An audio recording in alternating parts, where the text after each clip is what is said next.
नमस्कार दोस्तों, मैं रणबीर सिंह स्वागत करता हूँ फिर से आप सभी का आपके अपने परिवार रिम्बा क्लासेस में। तो दोस्तों, हम लोग बात करने वाले हैं पूरा जो है गवर्नर जनरल वायसराय जो भी है ना। तो हम लोग टोटल जो है 1773 या 72 कह लीजिए, वहाँ से लेकर के पूरा 1950 तक हम लोग पूरा कवर करने वाले हैं। ठीक है, यानी कि जो भी चीज़ें अंग्रेजों के तहत चल रही थी गवर्नर के रूप में, गवर्नर जनरल, और जो जो उस समय घटनाएं घटित हुई वो सभी, तो मॉडर्न हिस्ट्री का ये काफ़ी इंपॉर्टेंट टॉपिक हो जाता है। ये पूरा हम लोग कवर करने वाले हैं, ठीक है ना।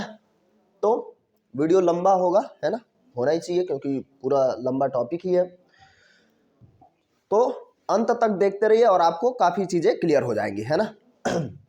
देखिए, अगर जैसे गवर्नर की बात करेंगे तो देखिए 1772 थोड़ा सा 1772 से पहले तक की जो बातें थी वो कंपनी का गवर्नर हुआ करता था, है ना। 1773 का रेगुलेटिंग एक्ट आएगा, उसके तहत फिर जो गवर्नर है गवर्नर जनरल बन जाएगा कंपनी का, बदल करके किसका, बंगाल का गवर्नर जनरल 1773 के रेगुलेटिंग एक्ट के तहत।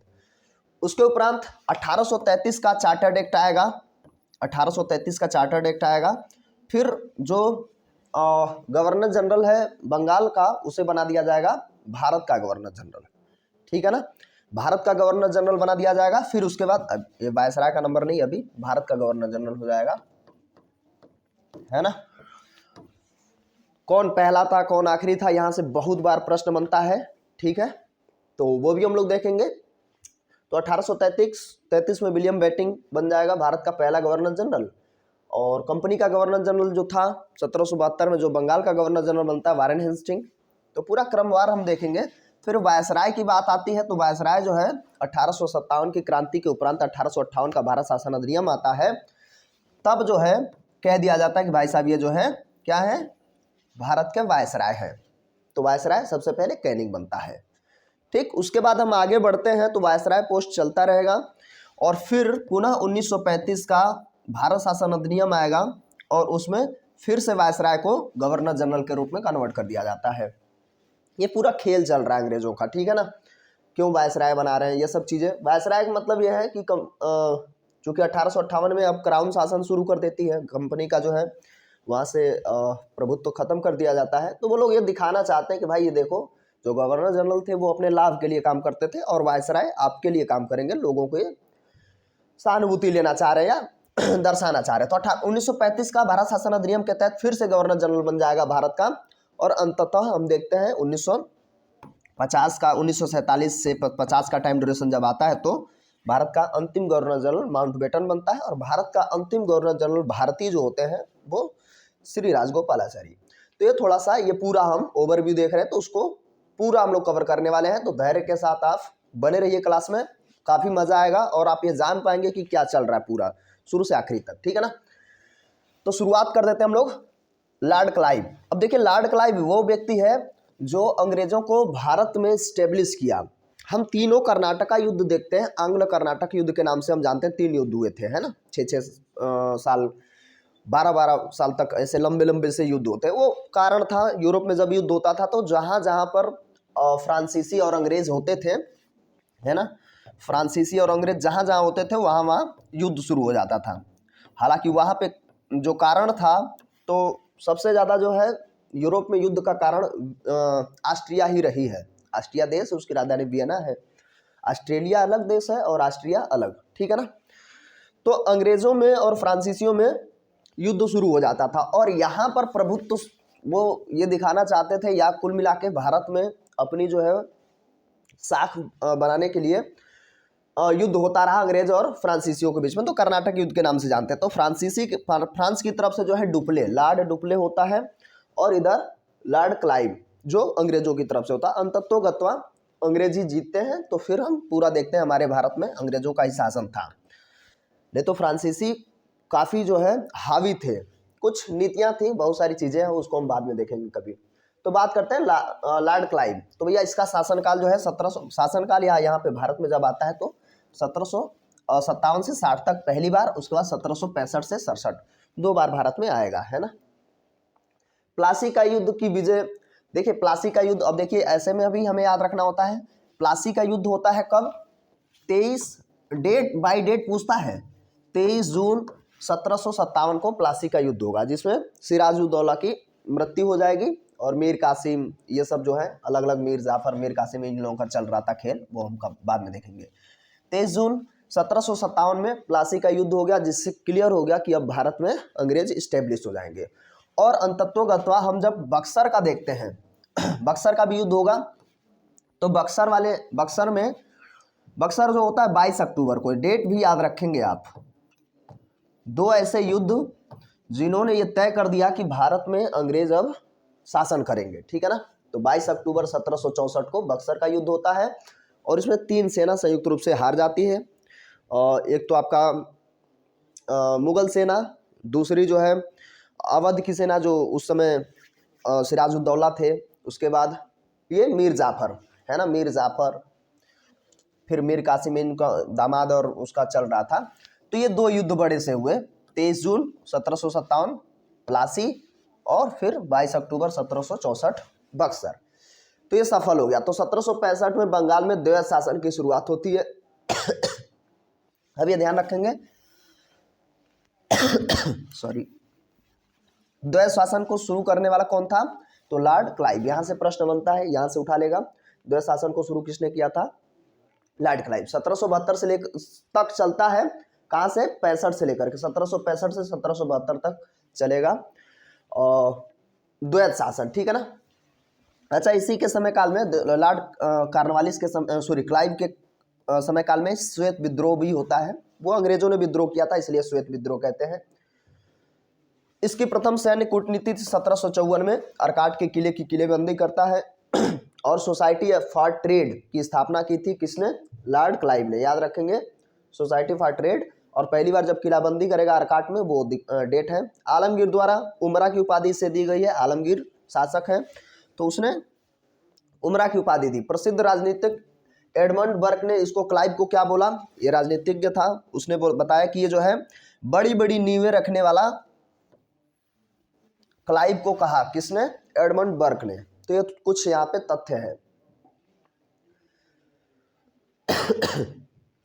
अब यहां से हम आगे बात करेंगे। क्लाइव के बाद बंगाल के कुछ गवर्नर, बंगाल के गवर्नर जो बनते हैं, जैसे हालवेल, हालांकि वो कंपनी के गवर्नर रहेंगे। हालवेल 1760 में बनेगा और हालवेल से बड़ी इंटरेस्टिंग घटना है। 23 जून को जो हमारा हम पूरा युद्ध देखते हैं 1757 में, कौन सा युद्ध था? 1757 में प्लासी। उससे पहले 20 जून को एक घटना घटी है ना। थोड़ी देर पहले मैं आपको बता रहा था कि ब्लैक होल, तो ब्लैक होल की घटना 20 जून को घटेगी 1757 में। तो उसका कारण यह है दस्तक प्रथा होता था एक, अंग्रेजों को फर्रुख सियर नाम के एक शासक था उस समय, 1717 के समय काल में ही देता है। 1717 में जब जहांगीर की औरंगजेब की मृत्यु होगी, उसके बाद से सब मतलब ऐसे ही पुछल्ले टाइप के मुगल बादशाह आएंगे। तो उसमें फर्रुख सियर ने दस्तक प्रणाली दी। दस्तक प्रथा मतलब क्या होता है? दस्तक का मतलब फ्री पास। अंग्रेजों के लिए पूरे भारत में व्यापार करने के लिए फ्री पास था। तो दस्तक का ही क्या हो रहा है दस्तक का ये लोग दुरुपयोग करते थे। तो अब चूंकि बंगाल का शासक कौन है उस समय? बंगाल का शासक हो जाएगा सिराजुद्दौला, ठीक है ना। और वो क्या कहता है? वो कहता है कि भाई देखो ऐसा कि जो कासिम बाजार है बंगाल में, एक मिनट,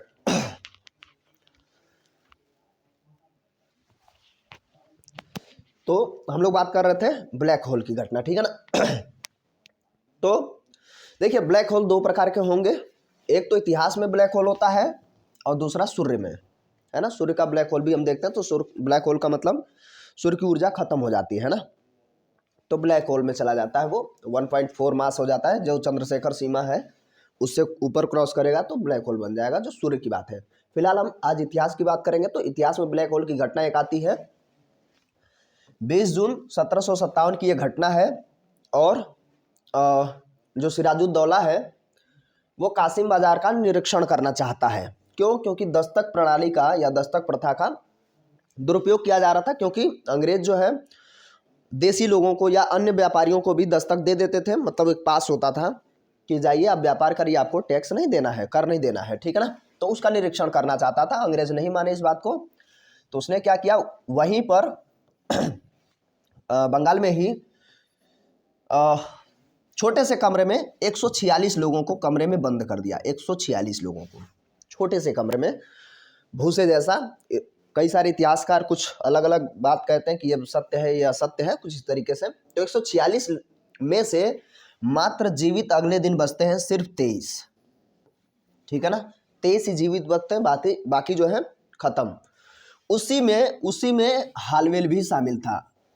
तो इसी ने ब्लैक होल की घटना का वर्णन भी किया है कि ये ब्लैक होल की घटना है।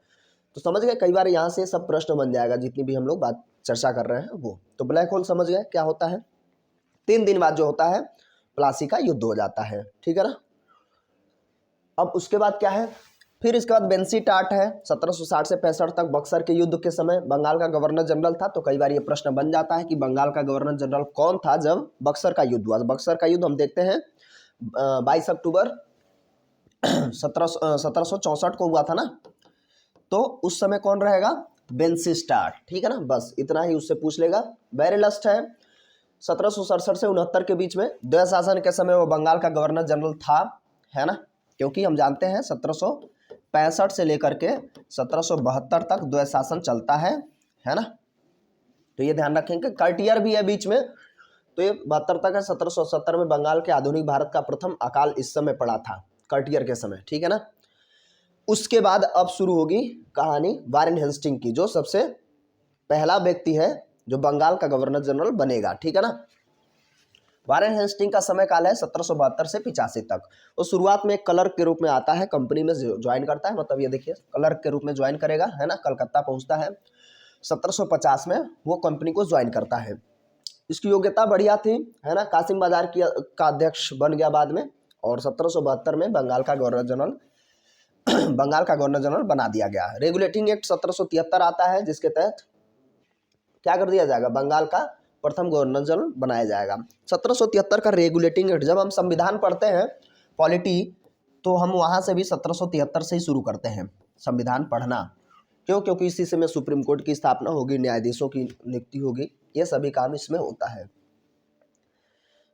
तो हेस्टिंग का जो है शासनकाल इम्पोर्टेंट है हमें एग्जाम के दृष्टिकोण से, और अंग्रेजों के लिए, हमारे लिए तो अच्छा तो नहीं है कम से कम। और अच्छा, ये क्यों 1773 का रेगुलेटिंग एक्ट आता है, तो ये भी कई बार प्रश्न बन जाता है। तो एक महोदय थे जिनका नाम था लॉर्ड नॉर्थ बुक, है ना। तो उसने क्या किया, कंपनी के अंदर बहुत ज़्यादा जो है भ्रष्टाचार था। लोग जो है, जो कंपनी के व्यापारी थे, वो अपना भी सामान बेचते थे, तो कुल मिला के भ्रष्टाचार कर रहे थे। तो गुप्त प्रतिवेदन भेजता है 1772 में, ठीक, लॉर्ड नॉर्थ बुक। और फिर वहां से 1773 का रेगुलेटिंग, नाम ही है रेगुलेट करने वाली बात है ना, तो रेगुलेटिंग एक्ट आता है 1773 का। तो कुछ उसमें काम होते हैं। कोर्ट ऑफ डायरेक्टर्स के आदेशानुसार बंगाल में द्वैध शासन को क्या कर दिया जाएगा, समाप्त। एक प्रश्न यहां से बनेगा कि 1773 के रेगुलेटिंग एक्ट में ही द्वैध शासन समाप्त होगा।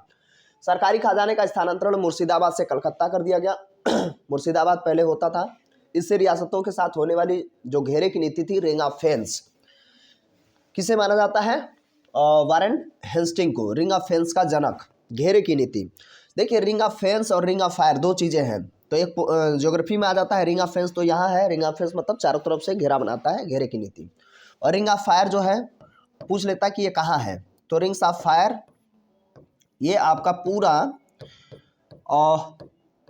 उत्तर वाला हिस्सा, जिसमें प्रशांत महासागर है। अगर वहाँ मैप में आप देखेंगे तो पूरा प्रशांत महासागर है, तो उसका ऊपर वाला हिस्सा, ये जैसे ऊपर का पूरा हिस्सा होता है, पूरा बड़ा सा प्रशांत महासागर है, उसके हिस्से को हम रिंग ऑफ फायर कहते हैं। जैसे इसमें देखिए उत्तरी अमेरिका का हिस्सा शामिल रहेगा, उधर एशिया का, रसिया है, जापान वगैरह, ये पूरा, ठीक है ना।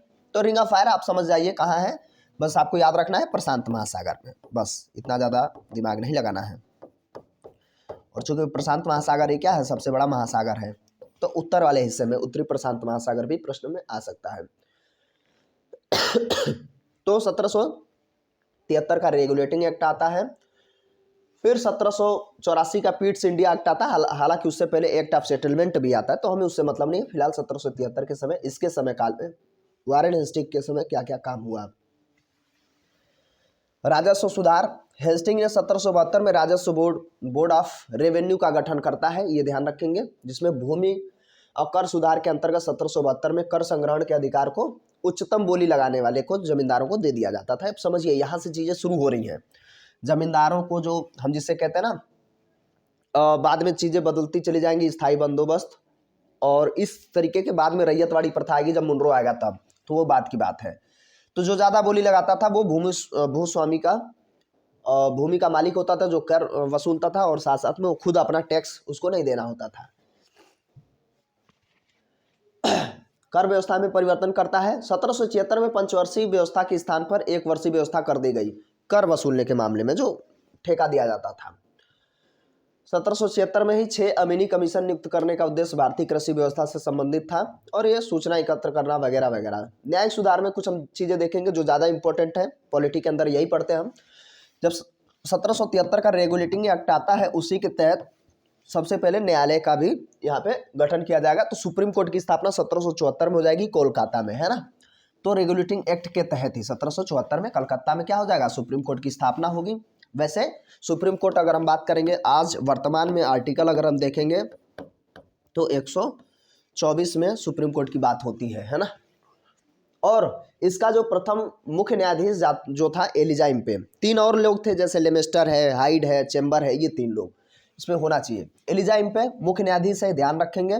और इसके 3 अन्य न्यायाधीश है, देखिए लेमेस्टर है, चेम्बर्स है और हाइड, ये 3 अन्य न्यायाधीश हैं, एक मुख्य न्यायाधीश है। सुप्रीम कोर्ट की स्थापना हो गई, इसीलिए हम पॉलिटी पढ़ते हैं, तो यहाँ से शुरू करते हैं।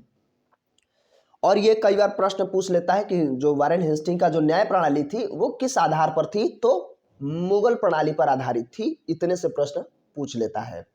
और अभी तो हमें देख के आसान लग रहा है, लेकिन जब वहां विकल्प आएगा, जब नहीं पढ़े होंगे तो कठिन लग हो जाता है यही चीज। 1772 में उसने प्रत्येक जिले में एक फौजदारी तथा दीवानी अदालतों की भी स्थापना की है उस समय, ठीक है ना, एक एक जिले में। बनारस और फैजाबाद की संधि हम इसी के समय काल में देखते हैं, है ना। हेस्टिंग ने अवध के नवाब के साथ 7 दिसंबर 1773 में बनारस की संधि की, बस इतना ध्यान रखिए। क्या क्या हुआ वो छोड़ दीजिए, है ना। उनका तो सीधा सा मतलब था, ज़्यादा पैसे ले लेते थे और फिर कहते थे भैया आप जो है अपना जगह ले लीजिए, या जगह छीन भी लेते थे। जिसमें इलाहाबाद तथा कड़ा के जिले नवाब की 50 लाख रुपए में बेच दिया गया। देखिए पैसे लेने का मामला ही था। इलाहाबाद और कड़ा जिले नवाब को बेचा गया 50 लाख में, और रुहेले को विरुद्ध नवाब को कंपनी ने 40 लाख रुपए के बदले सैन्य सहायता देने का वचन दिया, टोटल 90 लाख, है ना। 1775 में अवध के नवाब आसफउद्दौला से भी ये लोग संधि करेंगे, और कहाँ की, फैजाबाद की संधि करेंगे, जिसके तहत बनारस का राजा जो चेत सिंह था उस समय कंपनी का आश्रित हो गया, और पहले वह अवध का आश्रित हुआ करता था। ठीक, अवध मतलब आज का काफी बड़ा क्षेत्र था अवध, आज तो पूरा लखनऊ वाला क्षेत्र है वो। और उसे 22.5 लाख रुपए अब कंपनी को देने थे, किंतु उस पर अवज्ञा का आरोप लगाकर 50 लाख रुपए जुर्माना लगाया गया। चेत सिंह भाग गया था, और उसका भतीजा जो था महिब नारायण, उसको राजा बनाया गया, और वो मजबूरी में पैसे देना शुरू कर दिया, ठीक है ना, 40 लाख देता है वो। सामाजिक सुधार, हेस्टिंग के सामाजिक सुधार के अंतर्गत सर विलियम जोन्स द्वारा 1784 में the Asiatic Society of Bengal, ये देखिए यहाँ से ही प्रश्न बन जाएगा कि किसने स्थापना की है। The Asiatic Society of Bengal की स्थापना करेगा कौन और कब, 1784 में, सर विलियम जोन्स, ठीक है ना। कलकत्ता में मुस्लिम शिक्षा के विकास के लिए मदरसा स्थापित किया गया था। हिंदू मुस्लिम विधियों को भी एक पुस्तक का रूप देने का प्रयत्न किया गया है। हालहेड, इसी समय मनुस्मृति को इसने अंग्रेजी में अनुवाद कराया था। हालहेड ने 1778 में संस्कृत व्याकरण प्रकाशित किया था। तो ये कुछ चीजें हुई थी जो सामाजिक सुधार के अंतर्गत हम देखते हैं। अब यहाँ देखिए गीता का भी अंग्रेजी में अनुवाद कराया। गीता के अंग्रेजी अनुवादक चार्ल्स विल्किंस को वारेन हेस्टिंग ने आश्रय प्रदान किया था। तो एक क्वेश्चन यहाँ से बन जाएगा कि गीता का सबसे पहले अंग्रेजी में अनुवाद किसने किया था, विल्किंस ने, है ना, पूरा चार्ल्स विल्किंस, और वो वारेन हेस्टिंग के समय काल में हुआ था। विल्किंस ने फारसी व कला मुद्रण के लिए ढलाई के अक्षरों का आविष्कार किया है 1791 में। जोनाथन डंकन ने बनारस में संस्कृत विश्वविद्यालय की स्थापना की। ये थोड़ा सा इंपॉर्टेंट टॉपिक ये भी हो जाएगा, है ना। जोनाथन डंकन ने क्या शुरू किया, बनारस में संस्कृत विश्वविद्यालय। बीएचयू की स्थापना अलग मदन मोहन मालवीय करेंगे, लेकिन यहाँ पे संस्कृत विश्वविद्यालय नहीं है, विद्यालय की स्थापना की है। कुछ विवाद भी रहे इसके समय काल में, जैसे नंद कुमार विवाद। हालांकि जो इसी के समय सुप्रीम कोर्ट की स्थापना होती है, एलिजा इम्पे इसी से मिला जुला था, तो नंद कुमार को उल्टा फंसा करके उसी को फांसी दिलवा दिया जाता है। तो ये कुछ कहानी जो है इसके नेगेटिव तो थे ही, कौन से अच्छे थे लोग, है ना। तो वहाँ पे मुकदमा चलता है इसका ब्रिटेन में। अब हम बात करेंगे दूसरे व्यक्ति लॉर्ड कॉर्नवालिस। तो लॉर्ड कॉर्नवालिस का समय काल 1786 से 93 तक, काफ़ी लंबा समय भी रहेगा।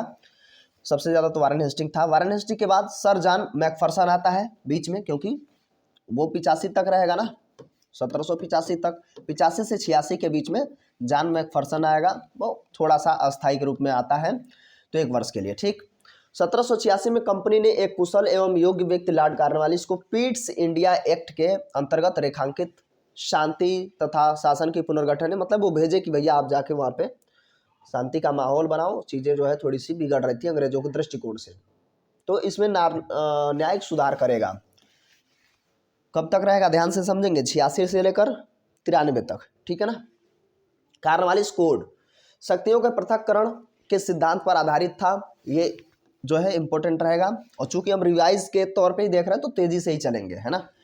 और इसके तहत न्याय प्रशासन तथा कर को अलग अलग कर दिया गया, न्यायिक चीज़ें अलग और जो टैक्स वसूलने की बात थी अलग, है ना। उस समय हम देखते थे कलेक्टर, आज तो कलेक्टर एक ही है, तो कलेक्टर अलग हो जाता था और मजिस्ट्रेट अलग होता था, ठीक है। तो मजिस्ट्रेट और कलेक्टर की बात हो रही है यहाँ पे। कलेक्टर मतलब जो टैक्स वसूलेगा। देखिए यहाँ पे दे ही रखा है, कलेक्टर की न्यायिक व फौजदारी शक्तियाँ ले ली गई हैं, उसके पास केवल कर संबंधी शक्तियाँ रह गई और बाकी को दे दिया गया किसको, दिख रहा है ना ठीक ठाक। जो न्यायिक चीजें थी वो दे दी गई हैं। क्या नाम था, अभी थोड़ी देर पहले मैं बोला था, मजिस्ट्रेट होते हैं। सिविल सेवा सुधार भी करता है कौन, लॉर्ड कॉर्नवालिस। ध्यान रखेंगे सिविल सेवा सुधार करता है लॉर्ड कॉर्नवालिस। और सबसे पहले आईसीएस कौन बनते हैं, तो सत्येंद्रनाथ टैगोर। ये ध्यान रखेंगे, सबसे पहले आईसीएस बनने वाले हैं। आईसीएस मतलब इंडियन सिविल सर्विस। अब यहाँ पे आईएएस लिखा है, तो आईएएस हमारे समय में हुआ, एडमिनिस्ट्रेशन जो है या एडमिनिस्ट्रेटिव अब जाके जुड़ा है, पहले आईसीएस होता था, है ना, इंडियन सिविल सर्विस, अंग्रेजों के समय काल में। तो सबसे पहले आईसीएस सत्येंद्रनाथ टैगोर ही थे। 1863 में ये आईएएस अधिकारी बने, आईसीएस अधिकारी बने, जो भी कह सकते हैं। तो कॉर्नवालिस ने भारत में सिविल सेवा परीक्षा का जो है शुभारंभ करता है, इसलिए इसको सब भारत में सिविल सेवा जनक के रूप में जाना जाता है, जन्मदाता के रूप में जाना जाता है। तो ये काफ़ी इंपॉर्टेंट है, यहीं से प्रश्न उठा लेता है। सबसे पहले आईसीएस सत्येंद्रनाथ टैगोर। सुभाष चंद्र बोस चौथे नंबर के रैंक थे, टॉपर थे चौथे नंबर के, हालांकि वो छोड़ देते हैं। तो इस परीक्षा की अधिकतम आयु उस समय 23 वर्ष थी, जिसे लिटन ने घटाकर 19 वर्ष कर दिया, लॉर्ड लिटन, है ना। तो एकदम घटा दिया, फिर रिपन उसमें सुधार करेगा। लिटन और रिपन सबको पढ़ेंगे हम लोग, तो घटिया आदमी है लिटन, रिपन तुलनात्मक रूप से अच्छा है। पुलिस सुधार भी करेगा लॉर्ड कॉर्नवालिस। तो कॉर्नवालिस ने ग्रामीण क्षेत्रों में जमींदारों के पुलिस अधिकारों को वो हटा दिया और थानों की स्थापना कर दी। और थानों में क्या कर दिया, एक थानेदार, आजकल जो दरोगा जो होते हैं, तो दरोगा व कुछ पुलिस वाले कर्मचारियों को नियुक्त कर दिया, जो छोटी छोटी चौकियां होती है उसको। और अंग्रेजी दंडनायकों को, जिसे जिले की पुलिस का भार दिया गया था, इस प्रकार कॉर्नवालिस ने पुलिस तथा न्यायिक प्रशासन को अलग अलग कर दिया, अपने अंडर ले लिया धीरे से, क्योंकि वो आया ही इसी उद्देश्य से था। हमें यहाँ से याद रखना है कि पुलिस सुधार किया था, और प्रत्येक ध्यान रखेंगे, और जमींदारों से पुलिस अधिकार छीन लेगा, है ना, और थानों की स्थापना करेगा। हर छोटे छोटे जगहों पे ग्रामीण क्षेत्रों में थानों की स्थापना करेगा, एक दरोगा रखेगा और कुछ पुलिस वाले उसकी मदद के लिए। राजस्व सुधार करता है कॉर्नवालिस ने। 1787 में प्रांतों को राजस्व क्षेत्रों, जैसे 36 से घटाकर 23 कर दिया था, में विभाजित कर दिया और उन पर कलेक्टर नियुक्त कर दिया। कलेक्टर का मतलब ही था कलेक्ट करना, यानी कि कर वसूलना। 1790 में जमींदारों को भूमि का स्वामी मान लिया गया और शर्त यह थी कि वो कंपनी को वार्षिक कर देते रहें। उसने रेवेन्यू बोर्ड की भी स्थापना की। अच्छा, जो उस समय जमींदार थे वो पता है कितने टैक्स देते थे अंग्रेजों को, और 10/11 भाग देते थे। मतलब वो जितना वसूलेंगे उसका 1/11 भाग वो रखेंगे, बचा हुआ 10/11 भाग अंग्रेजों को देंगे। मतलब मान लीजिए 11 बोरी उन्होंने गेहूं लिया किसानों से, तो 1 बोरी उनका रहेगा और 10 बोरी अंग्रेजों का, जिसकी वजह से और ज़्यादा जो है वो टैक्स या कर वसूलने की कोशिश करते हैं कि उन्हें भी लाभ हो, और भारत की स्थिति दयनीय होती चली जाती है। ठीक है। स्थायी बंदोबस्त के बारे में कई बार प्रश्न बनता है, तो स्थायी कर देता है। तो स्थायी बंदोबस्त किसने शुरू किया? Lord Cornwallis. से सारे के सारे प्रश्न बन जाते हैं कि किसने पुलिस सुधार की, या स्थायी बंदोबस्त किसने शुरू की, या भारतीय सिविल सेवा का जनक किसे कहा जाता है, ये सब ऐसे पूछ लेता है तो लॉर्ड कार्नवालिस। कार्नवालिस का सबसे ज़्यादा महत्वपूर्ण कार्य बंगाल, बिहार और उड़ीसा की स्थायी भूमि की व्यवस्था करना था। बंगाल की स्थायी भूमि व्यवस्था पर अंतिम निर्णय कार्नवालिस ने सर जॉन शोर के सहयोग से लिया, और अंतिम रूप में जमींदारों को भूमि का स्वामी मान लिया गया, जो हम पहले भी पढ़े। 1790 में बंगाल के जमींदारों को भूमि के लिए 10 वर्षीय लगान व्यवस्था लागू की गई, जिसके बाद 1793 में स्थायी कर दिया गया, और इसे ही बाद में क्या कर दिया गया? स्थायी बंदोबस्त। ठीक है ना, नाम ही है स्थायी बंदोबस्त। मतलब यहाँ पे जमींदार जो है पूरे क्षेत्र का जो कर है, टैक्स है, किसानों से वसूलेंगे। ठीक है ना, स्थायी कर दिया गया। हम फिर बाद में महलवाड़ी और रैयतवाड़ी भी देखेंगे। तो रैयतवाद में शुरू होगा, जो किसान खुद भरेंगे वो रैयत कहते हैं, है ना। महल जो जमींदार वसूलते हैं महल कहते हैं, महलवाड़ी कहते हैं। ये देखिए जो मैं बता रहा था वो बात यहाँ पे है। ठीक है ना। कार्नवालिस दोबारा 1805 में भारत में आता, प्रश्न पूछता है कि मरा कहाँ था। ये प्रश्न बन जाता है कि इसकी मृत्यु कहाँ आई थी। तो यूपी से स्पेशल, यूपीपी वाले तो स्पेशली ध्यान रखेंगे कि भाई गाजीपुर में इसकी मृत्यु हो गई थी, गाजीपुर उत्तर प्रदेश में। तो 1805 में पुनः आएगा, और इसने होलकर व सिंधिया को शांत करने का प्रयत्न किया, और राजपूत रियासतों से अंग्रेजी कंपनी की सुरक्षा को वापस लेने का प्रयत्न किया। इसी दौरान 1805 में इसकी कहाँ मृत्यु हो जाती है? गाजीपुर उत्तर प्रदेश में। ठीक है, ये प्रश्न बन जाएगा कि उसकी मृत्यु कहाँ हुई थी। अब हम बात करेंगे सर जॉन शोर, जिसने स्थायी बंदोबस्त में मदद की है, किसकी? लॉर्ड कार्नवालिस की। ठीक है। तो 1793 से लेकर के 98 तक इसका समय काल रहेगा, शासन काल रहेगा, समय काल का मतलब नहीं है। ब्रिटिश संसद ने सर जॉन शोर के समय में 1793 का चार्टर्ड एक्ट पास किया। इसने देशी राज्यों के प्रति, चार्टर्ड एक्ट वगैरह जब हम संविधान पढ़ते हैं तो सारा पढ़ते हैं ना, शुरू करते हैं 1773 से 1881, फिर 84, ऐसे कंटिन्यू पढ़ते जाते हैं। तो फिर 93 है, 31 है, ये सब पढ़ेंगे, वो अलग की बात है। हमें फिलहाल अभी इन लोगों को पढ़ना है। कह रहा है इसने देशी राज्यों के प्रति अहस्तक्षेप की नीति का पालन किया था। नाम क्या है? अहस्तक्षेप नीति। मतलब जो चल रहा है सो चलने दीजिए। जमींदारों को भूमि का वास्तविक स्वामी माना, चूंकि पहले यही शुरू कराया था। सर जॉन शोर के समय में ही निजाम और मराठों के बीच युद्ध होता है। कौन सा युद्ध? 1795 का खुर्दा का युद्ध। तो अब एक फैक्ट हमें ये ध्यान रख लेना है कि खुर्दा का युद्ध होगा किसके किसके बीच में? निजाम और मराठों के बीच में। ठीक है ना, बस इसमें बहुत ज़्यादा नहीं पढ़ना है। लॉर्ड वेलेजली, बंगाल का शेर जिसे कहा जाता है, उसको हम लोग पढ़ने वाले हैं। 1798 से लेकर के 1805 तक इसका शासनकाल रहेगा। रिचर्ड वेलेजली, जिसे मार्क्विस ऑफ वेलेजली के नाम से भी जाना जाता है, ध्यान रखेंगे, मार्क्विस ऑफ वेलेजली भी कहते हैं। बंगाल का गवर्नर जनरल बन के आया, और बंगाल का शेर भी हम इसे कहते हैं। और सहायक संधि इसी ने शुरू किया था, ध्यान रखेंगे। सहायक संधि क्या है? सहायक संधि मतलब भारतीय राजाओं के साथ जो है सहयोग करना था। हालांकि सहायक संधि का मतलब सीधा सा था कि आप जो है दीवानी मामले अपने पास रखिए और सैनिक मामले मुझे दे दीजिए, है ना। तो ये सब उन लोगों का था। दीवानी मामले, सैन्य मतलब इस उनसे पैसे लेते थे और उसके बदले में उनकी सुरक्षा का वादा करते थे। सैनिक इन्हीं का था। तो ये था, सैनिक का भार झेलिए यहाँ के शासक, और सैनिक उनके रहेंगे। तो सहायक संधि प्रणाली इसी ने शुरू की थी। इससे पहले भी, वेलेजली से पहले भी डुप्ले द्वारा भी ये प्रयास किया गया था। तो डुप्ले कौन है? डुप्ले है फ्रांसीसियों की तरफ से, लॉर्ड डुप्ले। ठीक है ना।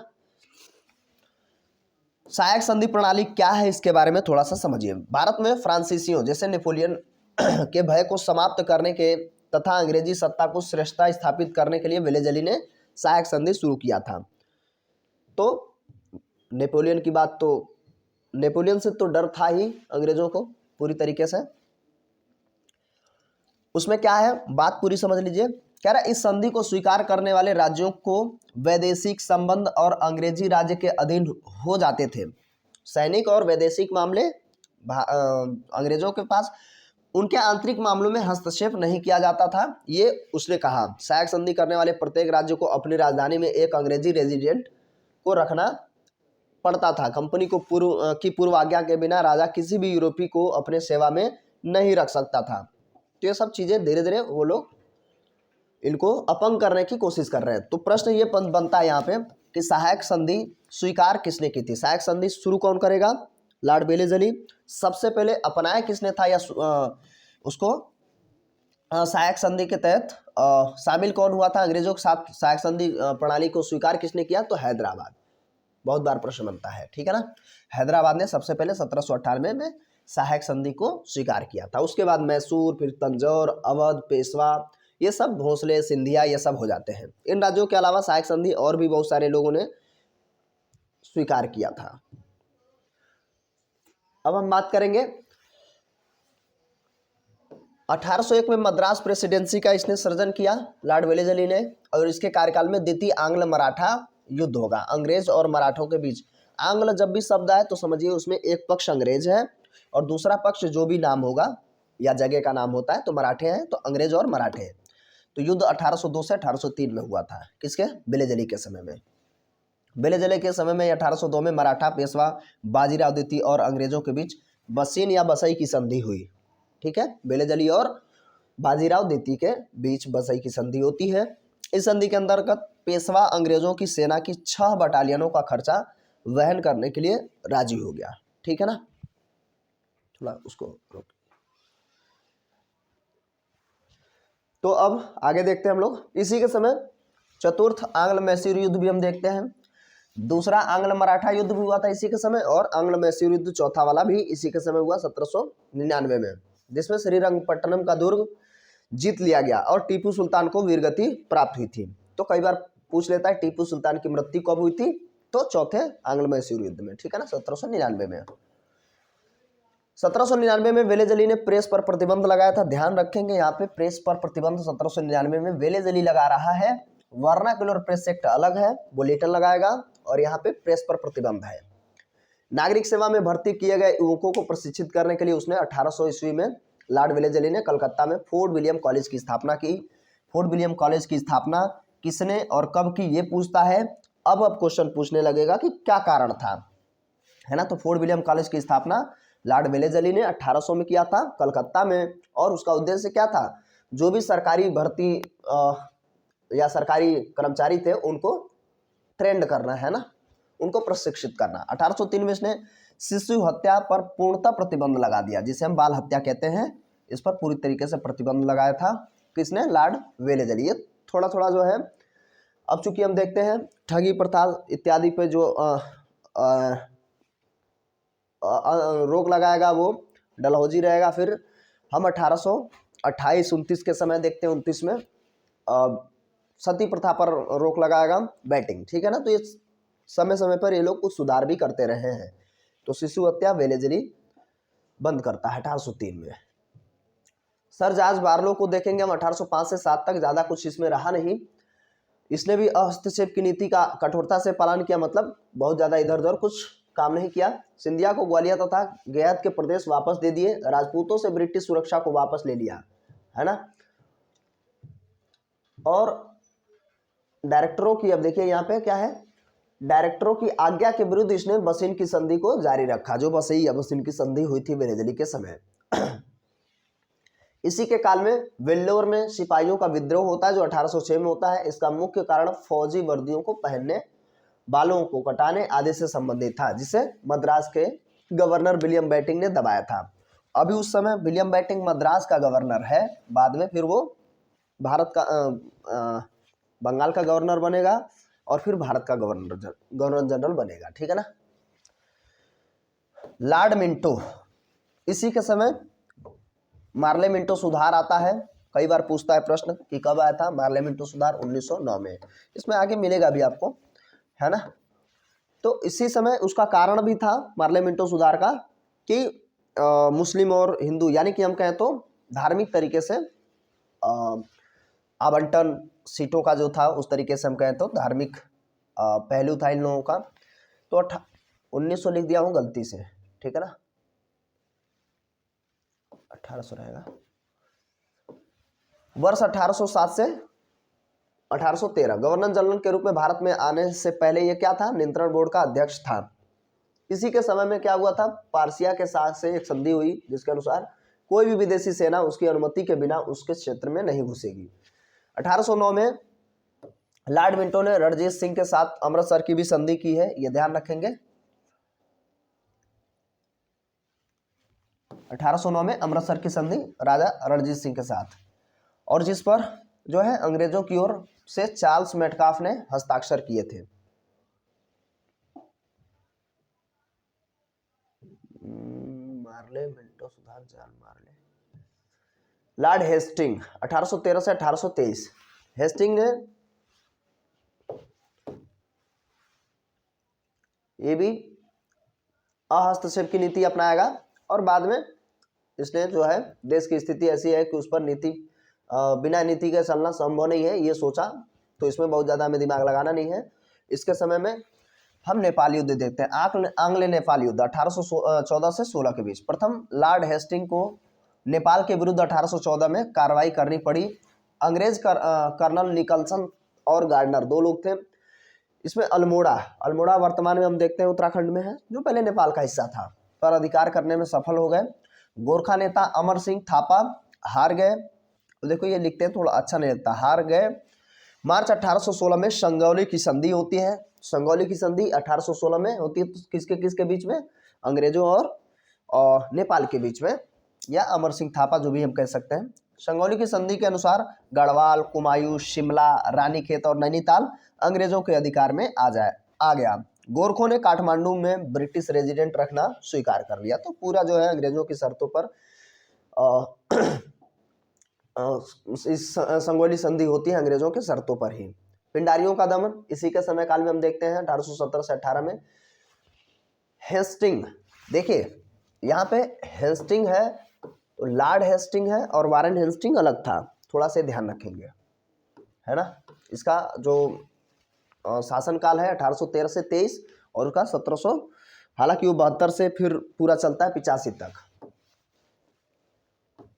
पिंडारियों का दमन भी इसी के समय काल में होगा, ठीक है ना, बस इतना ज़्यादा पिंडारियों में। मराठा संघ का अंत भी इसी समय होगा। हेस्टिंग ने मराठों के तृतीय आंग्ल मराठा युद्ध में पराजित कर दिया। तीसरा आंग्ल मराठा युद्ध किसके किसके बीच में होगा, तो हेस्टिंग के समय। और 1 जून 1817 में पेशवा ने अपनी हार स्वीकार कर ली और एक संधि पर हस्ताक्षर किए, जिसके अनुसार मराठा संघ समाप्त हो गया। हेस्टिंग ने बाजीराव द्वितीय को गद्दी से उतारकर 18 लाख रुपए वार्षिक पेंशन देकर कानपुर के समीप बिठूर नामक स्थान पर भेज दिया। किसको, बाजीराव द्वितीय को कहाँ भेजता है, बिठूर में, ठीक। हेस्टिंग के समय युद्ध होगा कौन सा, आंग्ल तृतीय आंग्ल मराठा युद्ध। भूमि व्यवस्था, हेस्टिंग के समय ही एल्फिंटन ने बंबई में रैयतवाड़ी व्यवस्था को लागू किया। तो रैयतवाड़ी व्यवस्था शुरू हो रही है। बंगाल में रैयत के अधिकारों को सुरक्षित रखने के लिए 1822 में टेनेंसी एक्ट या काश्तकारी अधिनियम लागू कर दिया गया, जिसके अनुसार यदि रैयत अपना निश्चित किराया देती रहे तो उसे विस्थापित नहीं किया जाएगा। तो ये ध्यान रखेंगे, रैयत क्या होता है, किसान खुद अपना टैक्स देंगे अंग्रेजों को, ना कि किसी साहूकार या जमींदार की के थ्रू। लॉर्ड एमहर्स्ट 1823 से 28 तक। लॉर्ड एमहर्स्ट के समय की सबसे महत्वपूर्ण घटना बर्मा का प्रथम युद्ध, ठीक है ना, बर्मा का पहला युद्ध लॉर्ड एमहर्स्ट के समय में हुई थी। भरतपुर का उत्तराधिकारी युद्ध था उस समय। इसी काल में आंग्ल बर्मा युद्ध 1824 से 26 भी लड़ा गया, जिसका अंत 1826 में यांडबू की संधि के साथ होता है। तो ये थोड़ा सा बेहतरीन फैक्ट्स हैं, अगर याद हो सके तो बहुत अच्छा है ना, एक से दो बार आप देखेंगे तो रिवाइज हो जाएगा। आंग्ल बर्मा युद्ध 1824-26 में होता है। 26 में यांडबू की संधि के साथ बर्मा युद्ध समाप्त होता है, और किसके समय, एमहर्स्ट के समय। इसके अनुसार अगर देखेंगे तो बर्मा के नरेश महाबंदुला नाम था। अंग्रेजी कंपनी को अराकान तथा तानाशरीम के प्रांत दे दिए, साथ ही मणिपुर की स्वतंत्रता को स्वीकार कर लिया और अपनी राजधानी में एक अंग्रेज रेजिडेंट रखना भी स्वीकार कर लिया। इन लोगों का सीधा मतलब था आप जो है टुकड़ी रख लीजिए। 1824 का बैरकपुर सैन्य विद्रोह भी इसी समय में होगा, है ना। और फौज की एक टुकड़ी को बर्मा जाने की आज्ञा दी गई थी। सिपाहियों ने विचार किया कि वे ऐसा करके अपने जाति से भ्रष्ट हो जाएंगे, इसलिए उन्होंने आज्ञा मानने से इनकार कर दिया। विद्रोह दबा दिया गया तथा फौजियों को गोली से उड़ा दिया गया। ध्यान से समझेंगे, यह पहला गवर्नर जनरल था जो मुगल सम्राट अकबर द्वितीय से बराबरी के स्तर पर मिला था, और अकबर द्वितीय ही व्यक्ति था जिसने राजा राम मोहन राय को राजा की उपाधि देकर के पेंशन बढ़वाने के लिए इंग्लैंड भेजा था, ठीक है ना। हालांकि इसी समय इनकी मृत्यु भी हो जाती है। तो ये ध्यान रखेंगे, क्योंकि समुद्र को लांघना, ये सब करना, भारतीय सैनिक उसको अपना धर्म के विरुद्ध मानते थे, तो चीजें कारतूस वाली घटना बाद में होगी। ये बैरकपुर सैन्य विद्रोह है 1824 में। अब लॉर्ड विलियम बेटिंग, जहां से बहुत सारे प्रश्न बनते हैं, है ना, काफी सुधार करता है भारत के संदर्भ में। ये 1828 से 1835 तक इसका समय काल रहेगा, और ये अंतिम गवर्नर जनरल होगा। जो पहला होता है भारत का वो अंतिम होगा बंगाल का, ठीक है ना। तो बंगाल का अंतिम गवर्नर जनरल और भारत का पहला, ठीक। और किस एक्ट के तहत, ये कई बार पूछता है, 1833 का ही रहेगा, है ना। इसके पूर्व 1803 में मद्रास का गवर्नर नियुक्त किया गया था, जो ऊपर हम देख के आए हैं। 1806 में उसने सैनिकों के माथे पर जातीय चिन्ह लगाने और कानों में बालियां पहनने पर रोक लगा दी थी, है ना। जातीय चिन्ह जो अलग अलग टीका और बालियां पहनते थे, जिससे वेल्लोर में पहले धार्मिक सैन्य विद्रोह हुआ था। बेटिंग व्हिग उदारवादी था, व्हिग मतलब उदारवादी था। बेटिंग ने अपनी विजय के कारण ही नहीं बल्कि सामाजिक सुधारों के लिए जाना जाता है। तो सामाजिक सुधार तो हम देखेंगे ही देखेंगे, क्योंकि काफी इंपॉर्टेंट है भारत के संदर्भ में। क्यों? क्योंकि इसने क्या कर दिया था, सती और ठगी दोनों प्रथाओं का अंत किया। तो सती प्रथा का अंत कर देगा 1829 में। सती प्रथा के खिलाफ कानून बनाकर 1829 में इसने समाप्त कर दिया। मदद कौन किए थे उस समय सती प्रथा के, या भारत के जो युगदूत के नाम से जाना जाता है, भारत का पुनर्जागरण का जनक नाम क्या हो जाएगा, राजा राम मोहन राय। अभी चर्चा हम लोग कर रहे थे, है ना, राजा राम मोहन राय। तो भारत के पुनर्जागरण के जनक है। तो इनकी सहयोग से 1829 में कानून बनाया जाता है और ठगी और सती प्रथा दोनों समाप्त कर दिया गया। 1830 में इसने बंबई तथा मद्रास प्रेसिडेंसियों में भी लागू कर दिया इस कानून को। ठगी प्रथा को समाप्त करने के लिए बेटिंग ने कर्नल स्लीमन की नियुक्ति की। 1830 में ठगी प्रथा का भी समापन कर दिया गया। उसके अलावा नरबली और शिशु हत्या पर भी प्रतिबंध लगाया गया, जो पहले भी लगाया गया था, है ना। किसके समय काल में, वेलेजली के शासन काल में, ठीक है ना। नरबली तथा राजपूतों में बालिका शिशु हत्या पर भी प्रतिबंध लगा दिया गया। सरकारी सेवाओं में भेदभाव का इसने अंत करने का प्रयास किया। 1833 के चार्टर्ड एक्ट की धारा 87 के अनुसार जाति या रंग के स्थान पर योग्यता को ही सर्वोपरि माना गया या आधार मान लिया गया। ये ध्यान रखेंगे, कंपनी के अधीनस्थ किसी भी भारतीय नागरिक को उसके धर्म, जन्म स्थान, जाति तथा रंग के आधार पर किसी पद से वंचित नहीं रखा जा सकेगा, यह बात स्वीकार किया गया। अच्छा, वर्तमान में अगर आप वर्तमान के संविधान में देखेंगे तो ये आधी बात तो अनुच्छेद 15 कह रहा है और आधी बात 16 कह रहा है। मतलब मैं 15 और 16 को बताऊं तो अनुच्छेद 15 क्या कहता है, किसी भी व्यक्ति को किसी उसके जाति, धर्म, रंग, है ना, लिंग इत्यादि के आधार पर भेदभाव नहीं किया जा सकता है, ठीक है। और 16 क्या कहता है, लोक नियोजन में समता का अधिकार। मतलब कोई भी आप काम कर रहे हैं, सरकारी नौकरी ढूंढ रहे हैं, कुछ भी ऐसा, तो उसमें सबको समानता का अधिकार दिया जाएगा। तो कुछ दोनों जो है इसमें मिक्स कर दिया गया है। तो ये ध्यान रखेंगे, 15 और 16 है। लोक नियोजन के समक्ष समता 16 और भेदभाव को खत्म करना 15।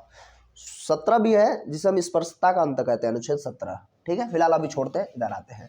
समाचार पत्रों के प्रति उदार नीति समाचार ये अपनाया था। समाचार पत्रों के प्रति बेटिंग की नीति उदार थी और इसे असंतोष से रक्षा का अभिद्वार मानता था। उसके भत्ता बंद करने तथा अन्य वित्तीय सुधारों पर समाचार पत्रों में कड़ी प्रतिक्रिया हुई। इस पर उनकी स्वतंत्रता के पक्ष में ही रहा था। तो ये बात है, थोड़ा सा बस इतना याद रखेंगे, समाचारों के प्रति इसने, समाचार पत्रों के प्रति उदार नीति इसने अपनाई थी। न्यायिक सुधार भी करेगा कुछ।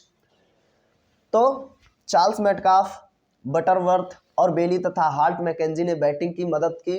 बेटिंग ने न्यायिक सुधारों में विस्तृत विवेचन किया। ब्रिटिश काल के प्रशासनिक नीतियों के अंतर्गत अगले अध्याय में, मतलब उसको हम देखेंगे थोड़ा सा क्या है, न्यायिक सुधार भी करता है, वित्तीय सुधार भी करता है, 50% कटौती करेगा, भत्ते इत्यादि वो कम करता ही जाता है, तो वो भी करेगा। अच्छा, अफीम के व्यापार को नियमित करते हुए केवल बंबई बंदरगाह से निर्यात करने की सुविधा देता है। चलिए, ये तो बहुत ज़्यादा हमें मतलब नहीं है इससे। शिक्षा संबंधी सुधार 1835 में एक प्रस्ताव द्वारा विलियम बेंटिंक ने घोषणा की कि ब्रिटिश सरकार का प्रमुख उद्देश्य भारतीयों में क्या हो जाएगा, साहित्य तथा विज्ञान की उन्नति करना होना चाहिए तथा शिक्षा के लिए स्वीकृत धन का व्यय सर्वोत्तम रूप से केवल अंग्रेजी शिक्षा पर ही होना चाहिए। अभी भी अंग्रेज यही चाहते हैं। इस प्रकार अंग्रेजी को भारत में उच्च शिक्षा का माध्यम मान लिया गया। 1835 में बेंटिंक ने कलकत्ता में मेडिकल कॉलेज की नींव रखी थी। ये भी क्वेश्चन थोड़ा सा इंपॉर्टेंट है, ठीक है ना। सार्वजनिक सुधारों में भी कुछ इसने काम किया था। और रियासतों के प्रति इसकी नीति कैसी थी, तो बेंटिंक ने रियासतों के प्रति हस्तक्षेप की नीति अपनाई। थोड़ा सा सामाजिक सुधार में ही ज़्यादा ध्यान इसने दिया था। बेंटिंक ने 1831 में मैसूर, 1834 में कुर्ग तथा कछार की रियासतों को अपने प्रदेश में मिला लिया। हैदराबाद, बूंदी, जोधपुर, कोटा, भोपाल में भी बेंटिक ने हस्तक्षेप की नीति का पालन किया था। इसके काल में आगरा तथा एक नई प्रेसिडेंसी बनी और यहाँ एक सर्वोच्च न्यायालय की भी स्थापना होती आगरा में, थोड़ा सा ये, और उसे हम क्या कहते हैं, डिविजनल कमिश्नर, है ना, मंडलायुक्त की नियुक्ति की गई उस समय। तो इससे कुछ महत्वपूर्ण चीजें जैसे सती ठगी प्रथा, बाल हत्या इत्यादि को उसने पतन किया, जो हमें ध्यान रखना है। चार्ल्स मेटकाफ, बहुत ज्यादा इसमें कुछ पढ़ना ही नहीं है, 1835 से 36 तक, है ना। तो चार्ल्स मेटकाफ को प्रेस पर नियंत्रण हटाने के लिए याद किया जाता है। इसने समाचार पत्रों से प्रतिबंध हटाया था, इसीलिए इसे क्या कहते हैं, समाचार पत्रों का मुक्तिदाता। ध्यान रखेंगे, समाचार पत्रों का मुक्तिदाता। अब चूंकि मेटकाफ और रिपन में गड़बड़ कर जाएंगे, है ना, क्योंकि वो वर्नाकुलर प्रेस एक्ट हटाया था रिपन, अभी उसकी चर्चा हम करेंगे। लेकिन ये जो है, इसे समाचार पत्रों का मुक्तिदाता कहते हैं। भारत का उद्धारक कहा जाता है रिपन को। लॉर्ड ऑकलैंड 1836 से 42 तक रहेगा। इसके शासनकाल में सबसे जो बड़ी घटना थी, पहला आंग्ल अफगानी युद्ध। अफगानियों के साथ युद्ध होता है और अफगानी जो है बहुत ज़्यादा परेशान थे अंग्रेज़ों से, क्योंकि अंग्रेज़ों की नीतियाँ तुलनात्मक रूप से तो अच्छी नहीं थी। ये बात से पलट जाते थे जब राजा रणजीत सिंह शासन कर रहे थे, उस समय की ही घटना है, फिर बाद में चीज़ें बिगड़ती चली जाती हैं। अच्छा, इसमें जो है अंग्रेज़ों को भारी क्षति हुई। अफगानिस्तान की समस्या के समाधान के लिए शाह शुजा, रणजीत सिंह व अंग्रेजों के बीच एक त्रिपक्षीय संधि 1838 में हुआ था। तो इस संधि के द्वारा शाह शुजा को अफगानिस्तान की गद्दी पर बैठाया जाना था तय हुआ, परंतु बाद में रणजीत सिंह इस संधि से अलग हो गए और लॉर्ड ऑकलैंड ने भारत के विभिन्न सरकारी स्कूलों में अनेक छात्रवृत्तियां प्रारंभ की। इसने बंबई तथा मद्रास में मेडिकल स्कूल इत्यादि शुरू किया। 1839 में ऑकलैंड ने कलकत्ता से दिल्ली तक जीटी रोड का स्थापना। ऑकलैंड, फिर से समझिए, शेरशाह सूरी और ऑकलैंड कुछ सिमिलर काम करते हैं। 1839 में ऑकलैंड ने कलकत्ता से दिल्ली तक जीटी, जिसे हम ग्रैंड ट्रंक रोड कहते हैं, का निर्माण शुरू करवाया तथा इसी के समय में शेरशाह सूरी मार्ग का नाम बदलकर क्या रख दिया गया, GT road, grand trunk road. और शेरशाह सूरी पहला व्यक्ति था जिसने जीटी रोड बनवाया था या बड़े रोड बनवाया था, जिसे शेरशाह सूरी मार्ग कहा गया था। ऑकलैंड ने ही दोआब में सिंचाई की एक विस्तृत योजना स्वीकार की थी। तो दोआब का मतलब गंगा यमुना के बीच की जगह को दोआब कहते हैं। हम आगे बात करेंगे लॉर्ड एलनबरो 1842 से 44 तक। बस सपाट हम लोग भागते चलेंगे, बस आपको सुनते रहना है। भारत में आने से पहले उसने कंपनी के नियंत्रण बोर्ड में अध्यक्ष के रूप में काम कर चुका था ये एलनबरो। और इसी के समय चार्ल्स नेपियर के नेतृत्व में 1843 में सिंध का विलय कर दिया गया है। एलनबरो का कार्यकाल कुशल अकर्मण्यता की नीति का काल कहा जाता है, तो ये थोड़ा सा इंपॉर्टेंट बन जाता है। कुशल अकर्मण्यता की नीति, लॉर्ड एलनबरो 42 से 44 तक इसका शासनकाल रहा है। एलनबरो ने 43 में दास प्रथा का अंत कर दिया है ना, दास प्रथा का अंत 1843 में, लॉर्ड एलनबरो, ठीक है ना। लॉर्ड हार्डिंग 1844 से 48। हार्डिंग के समय कुछ महत्वपूर्ण, जैसे प्रथम आंग्ल सिख युद्ध हुआ, है ना, वाटरलू की संधि होगी, है ना, वाटरलू की लड़ाई के बीच उसने भाग लिया था उस समय, फिर संधियां तो होंगी ही। और 1845 में जो है आंग्ल सिख युद्ध शुरू होता है 4 लड़ाइयाँ इसमें हुई, जैसे आंग्ल सिख युद्ध में मुद्दकी, सबराव, बद्दोवल और आलीवाल की लड़ाई हुई, परंतु सबराव की लड़ाई में सिख हार गए और युद्ध की समाप्ति लाहौर की संधि से होता है। तो हमें इंपॉर्टेंट याद रखना है कि लॉर्ड हार्डिंग के टाइम पे ही क्या हुआ था, लाहौर की संधि होती है 1846 में। ठीक, बाकी फिर वही है कि सेना वो रखे के हर बार वही करते थे। ठीक, अच्छा, पर्वतीय इलाकों में गैंडों में प्रचलित मानव बलि प्रथा का दमन और शिशु हत्या पर रोक हार्डिंग ने लगाई, जो हम पहले ही पढ़े थे। ठीक है ना। लॉर्ड डलहौजी, इसके बारे में तो हम जानते ही हैं। 1857 का जो क्रांति रही उसका सबसे बड़ा कारक यही है, लॉर्ड डलहौजी, जो हड़प नीति शुरू करता है। 1848 से 56 तक इसका शासनकाल रहेगा और इसका पूरा कॉन्सेप्ट था कि भैया किसी भी तरीके से जितना ज़्यादा हो सके ब्रिटेन साम्राज्य को या ब्रिटिश साम्राज्य को बढ़ाइए। तो लॉर्ड डलहौजी 1848 तो हो गया। लॉर्ड डलहौजी 36 वर्ष की आयु में गवर्नर जनरल के रूप में भारत आया था। ठीक है, उम्र से क्या मतलब है। भारत में ब्रिटिश साम्राज्य को बढ़ाने के लिए उसने सभी काम किए, जिसे हम युद्ध और व्यापक सिद्धांत के नाम से भी हम जानते हैं। युद्ध भी किया और डॉक्ट्रिन्स ऑफ लैप्स है ना, गोद निषेध जिसे हम कहते हैं, वो नियम इसने शुरू किया। और कुछ और भी काम किए हैं जिसमें रेल, डाक, तार, बहुत सारी चीजें, तो इसे हमें पढ़ना पड़ेगा। ठीक है ना। तो साम्राज्य विस्तार इस काम पहले देखते हैं। तो पंजाब का विलय करेगा। द्वितीय आंग्ल सिख युद्ध 1848 में डलहौजी के समय में हुआ और सिख पूर्ण रूप से पराजित हो गए और पंजाब जो है अंग्रेजी सेना में या अंग्रेज राज्य में मिल गया 1849 में। तो पंजाब का विलय पहला। द्वितीय आंग्ल बर्मा युद्ध इसी के समय काल में होगा। तो लॉर्ड डलहौजी के समय में फॉक्स युद्धपोत के अधिकारी लैम्बर्ट को रंगून भेजा गया। रंगून, यंगून मतलब बर्मा। और द्वितीय आंग्ल बर्मा युद्ध लड़ा गया, जिसका परिणाम बर्मा की हार तथा लोअर बर्मा एवं पेगू का अंग्रेजी साम्राज्य में विलय हो गया। फिर सिक्किम का विलय भी इसी के समय काल में होगा, मतलब डलहौजी के समय काल में। तो सिक्किम का विलय यह नेपाल और भूटान के राज्यों के बीच है, छोटा सा मैप में आप देखेंगे तो, जिसमें दार्जिलिंग भी सम्मिलित था उस समय। वर्तमान में दार्जिलिंग जो है पश्चिम बंगाल का हिस्सा है। ठीक है ना। इसको 1850 में अंग्रेजी राज्य में मिला लिया गया और 1856 में एक बड़ी कार्रवाई के बाद डलहौजी ने के कार्यकाल में संतालों के विद्रोह को भी दबा दिया गया। तो सिक्किम का भी विलय इसी के समय काल में होगा 50 में। अब हम व्यापकगत, जिसे हम क्या कहते हैं, हड़प नीति। डलहौजी के शासनकाल में व्यापकगत सिद्धांत के कई मामले लागू किए गए, देखे गए, है ना। इसमें क्या है, अब देखिए, देशी इसलिए अधीनस्थ रियासत जो भी थे राज्यों को उसने स्वीकृति के बिना गोद नहीं ले सकते थे आप, है ना।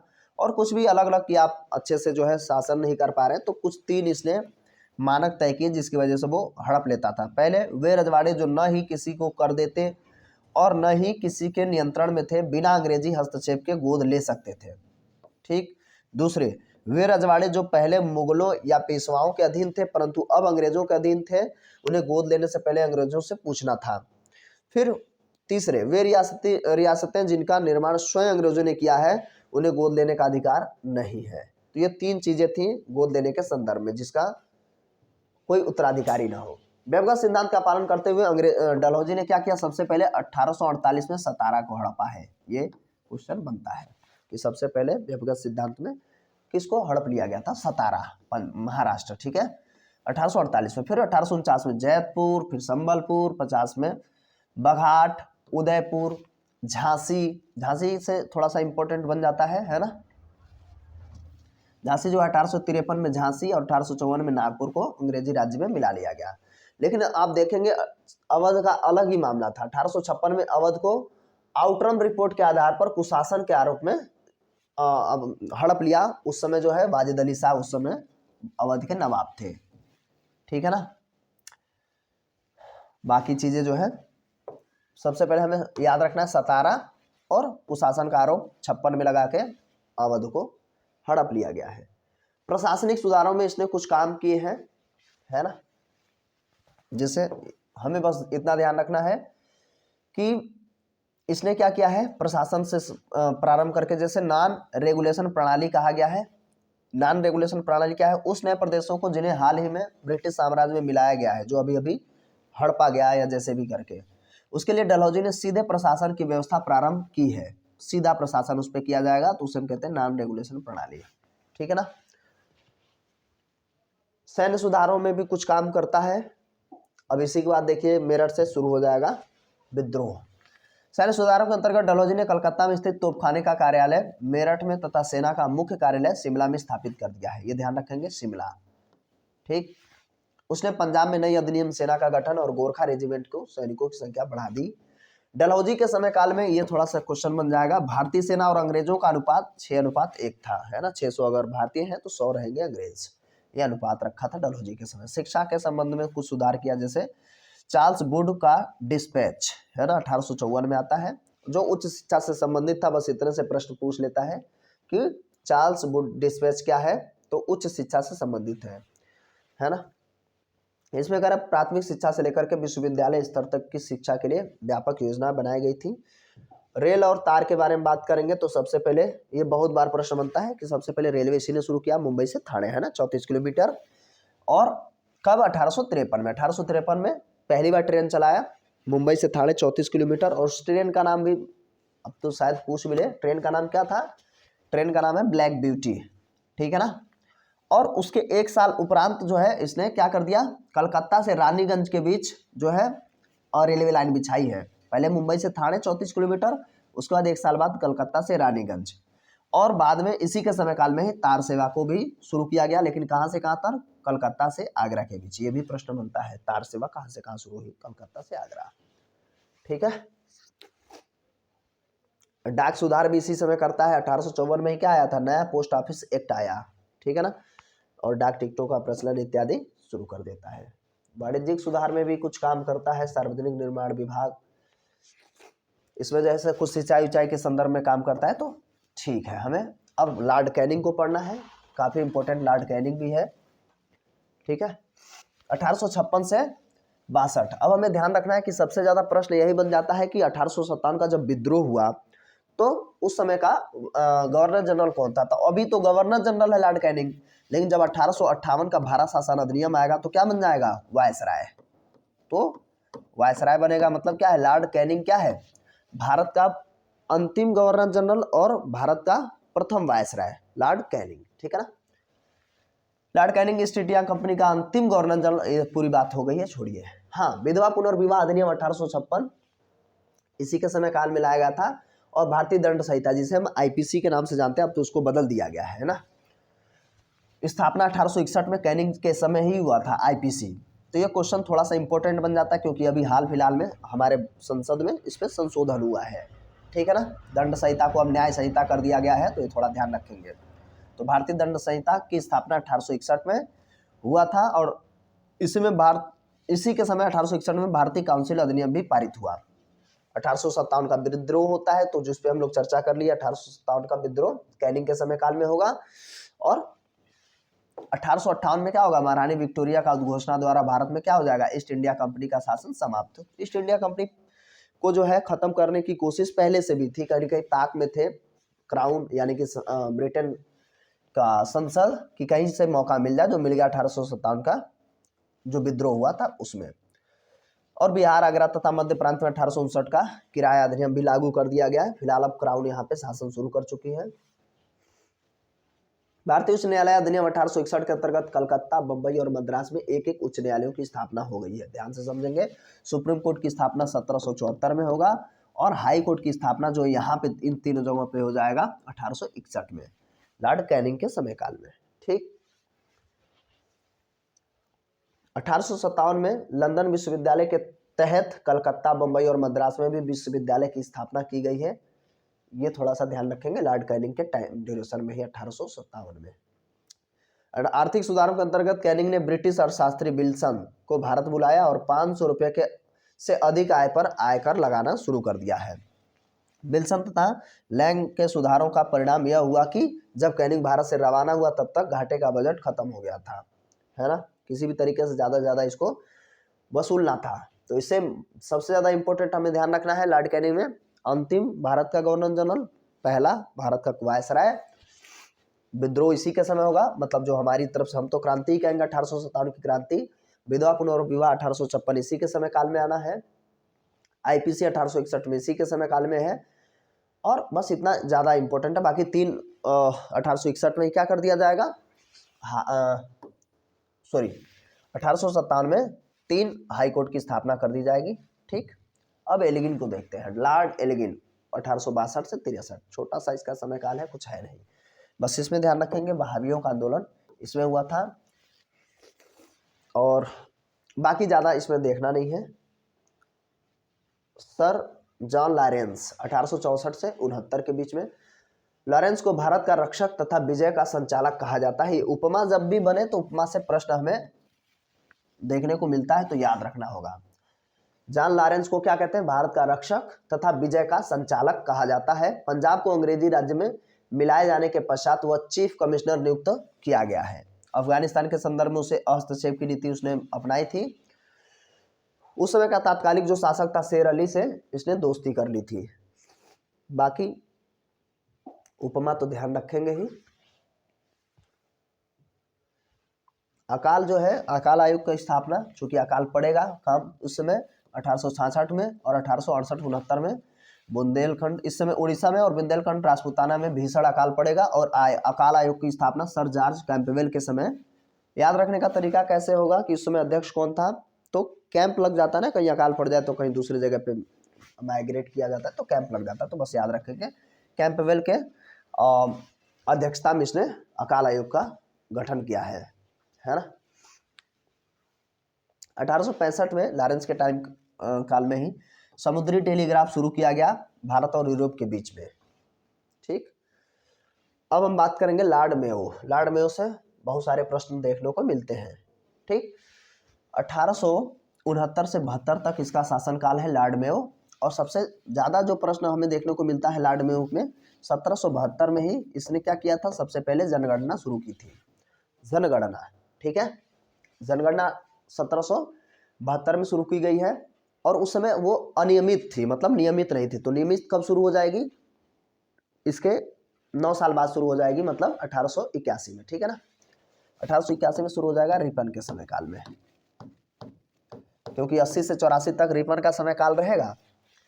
और गलती से लिख रहा यार, यहाँ पे 1800 रहेगा ना, बता दिया करिए कि 1800 नहीं है। 1872 में सबसे पहले जनगणना शुरू होगा। ठीक, पंजाब के छोटे से क्षेत्रों में शुरू करेगा। अब देखिए इसमें क्या है, भारत में वित्त के विकेंद्रीकरण को आरंभ करने की कोशिश कर रहा है और बजट को कम करने का आयकर दर ये जो है कम ज्यादा इसमें लगा है। बाकी फिलहाल आपको ये ध्यान रख लेना है कि सबसे पहले इसने जनगणना शुरू की थी।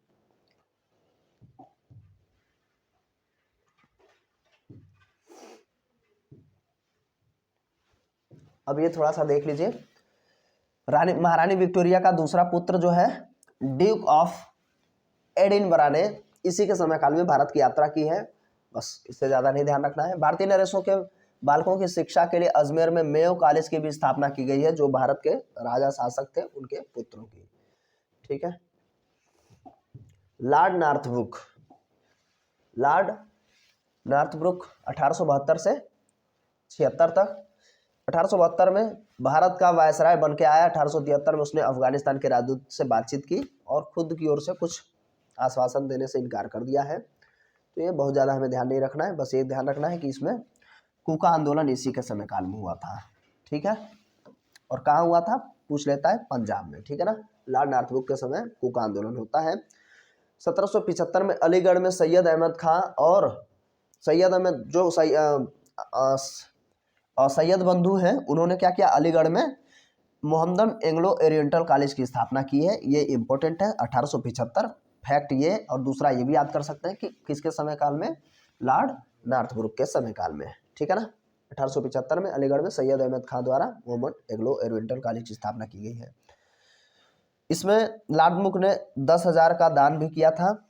और लॉर्ड नॉर्थब्रुक ने प्रिंस ऑफ वेल्स यानी कि किंग एडवर्ड सप्तम उसी समय भारत आया था।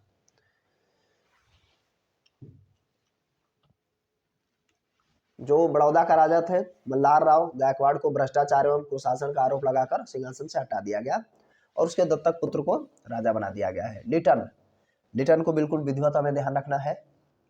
लिटन के बाद रिपन। तो लिटन 1876 से 80, 4 साल ये, फिर रिपन भी 4 साल। ये जैसा लिटन है उसके विपरीत रिपन रहेगा, तो ये हमारे लिए नकारात्मक है और रिपन अच्छा है कम से कम हमारे लिए। तो ये लेखक था, प्रतिभावान वक्ता जो भी रहे, हमसे उससे ज़्यादा मतलब नहीं है। वह ओवन मेरेडिथ के नाम से भी प्रसिद्ध था, ये ध्यान रखना है, ओवन मेरेडिथ, है ना। इसने इसके समय काल में क्या हुआ है, द्वितीय आंग्ल अफगान युद्ध 1878 से 80 के बीच में लड़ा गया है।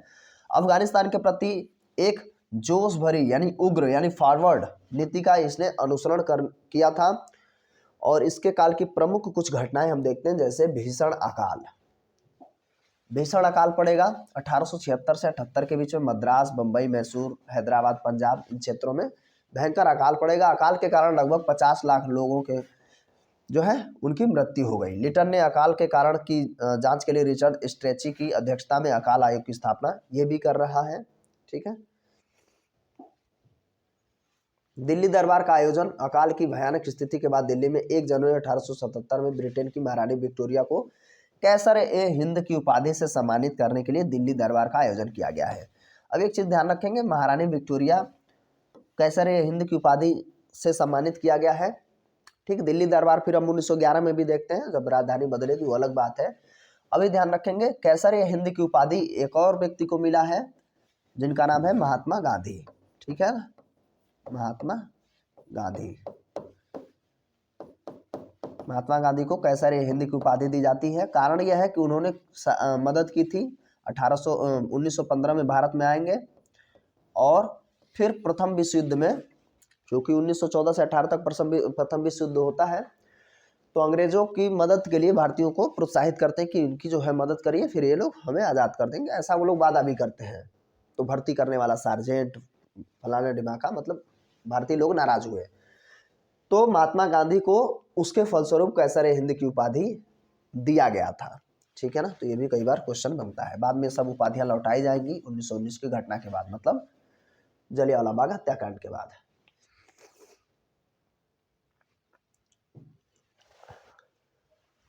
बाकी ये राज उपाधि अधिनियम इसी के समय काल में 1876 में पारित होगा।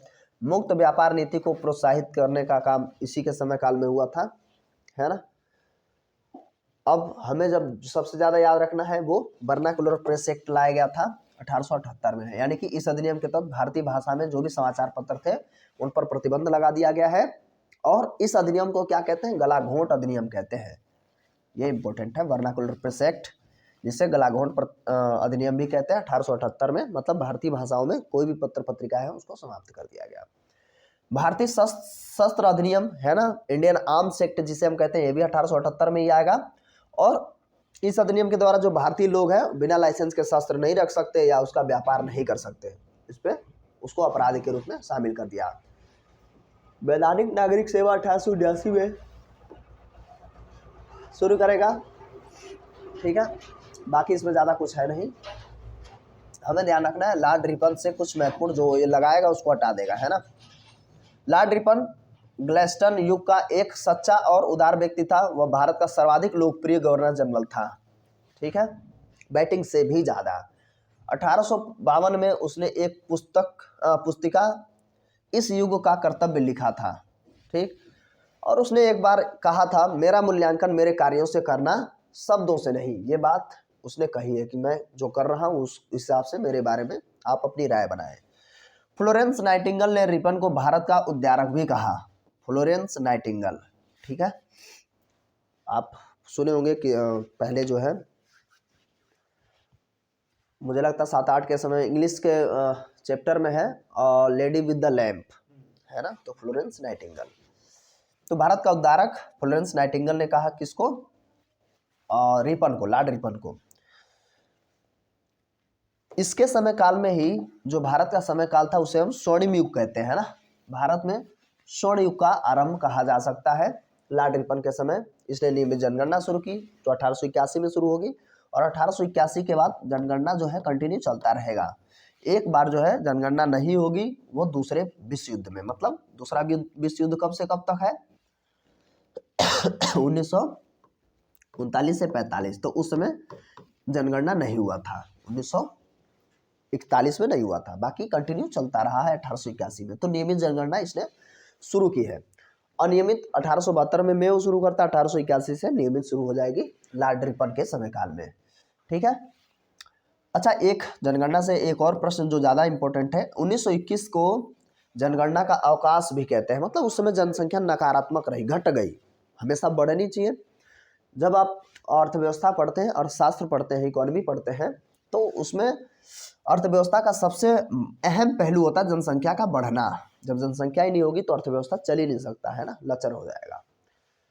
तो 1921 को जनसंख्या अवकाश भी कहते हैं। चलिए, वो बात हो गई खत्म। अब आगे हम बढ़ते हैं। प्रथम फैक्ट्री अधिनियम इसी के समय लाया जाएगा। प्रथम फैक्ट्री अधिनियम जो है लॉर्ड रिपन के समय 1881 में पारित हो गया। वर्नाकुलर प्रेस एक्ट को भी इसने हटाया था, समाप्त करेगा। जो कौन लगाएगा? लिटन लगाएगा, रिपन हटाएगा, है ना। 1882 में खत्म करेगा, 1878 में उसने लगाया था। ठीक। हंटर कमीशन का गठन इसी के समय काल में होगा। रिपन ने शैक्षिक सुधारों के अंतर्गत 1882 में विलियम हंटर के नेतृत्व में हंटर कमीशन का गठन किया। आपको ध्यान रखना है कि शिक्षा में सुधार से संबंधित है, बस इतना ध्यान रखना है। और हंटर आयोग किससे संबंधित है? छोटे, जैसे भारत में प्राइमरी और माध्यमिक शिक्षा से संबंधित है। ठीक। उसके अलावा विश्वविद्यालय की शिक्षा पर भी इसने ध्यान दिया। स्थानीय स्वशासन की शुरुआत रिपन के सुधार कार्यों में सर्वाधिक महत्वपूर्ण है। तो स्थानीय स्वशासन की शुरुआत रिपन ने शुरू की थी, है ना, लॉर्ड रिपन। ये ध्यान रखेंगे, स्पेशली याद रखना है, लॉर्ड रिपन, स्थानीय स्वशासन। रैयत लॉर्ड मुनरो, हालांकि रैयत शुरू किया गया था, लॉर्ड मुनरो इंपॉर्टेंट रहता है ज्यादा, उसमें हमें ध्यान रखना होता है। इसके अंतर्गत ग्रामीण क्षेत्रों में स्थानीय बोर्ड बनाए गए, जिले में जिला उप विभाग, तहसील बोर्ड, ये सब बनाया गया, है ना, जिसे हम स्थानीय स्वशासन कहते हैं। स्थानीय स्वशासन, स्थानीय शासन अगर हम देखेंगे तो आज जो है पंचायती राज व्यवस्था, नगर पालिका, नगर पंचायत, ये सब स्थानीय स्वशासन है। अनुच्छेद 40 में इसकी चर्चा है वैसे। फिर अनुच्छेद 243 में पूरा चलता है पंचायती राज। एल्बर्ट बिल विवाद 1884 में हुआ था। इसमें हमें बहुत ज़्यादा नहीं देखना चाहिए क्योंकि इतना ज़्यादा इम्पोर्टेंट ये नहीं रहेगा। स्वतंत्र व्यापारिक नीति भी इसी के समय काल में आएगा, है ना। और नमक पर इसने टैक्स को कम कर दिया है, ये ध्यान रखेंगे। अब हम बात करेंगे लॉर्ड डफरिन। थोड़ा संयम से अंत तक देखते रहिए क्योंकि सब अभी तो 1888 में है हम लोग, 84-88 में, 1950 तक चलना है। ठीक है, तो थोड़ा ठीक ठाक लंबा रहेगा, जो इंपॉर्टेंट है उस पर हम लोग चर्चा करते चलेंगे। लॉर्ड डफरिन, तो डफरिन के काल में महत्वपूर्ण इसकी जो घटना रही है, तीसरा आंग्ल बर्मा युद्ध हुआ था 1885 से 88 के बीच में। इसमें बर्मा फिर पुनः पराजित होगा। इसके सर्वप्रमुख कार्यों में किसानों के हितों की रक्षा की जाएगी और टेनेंसी एक्ट लाया जाता है जो बंगाल कृषक अधिनियम के नाम से जाना जाएगा, 85 में लाया जाएगा। ठीक है।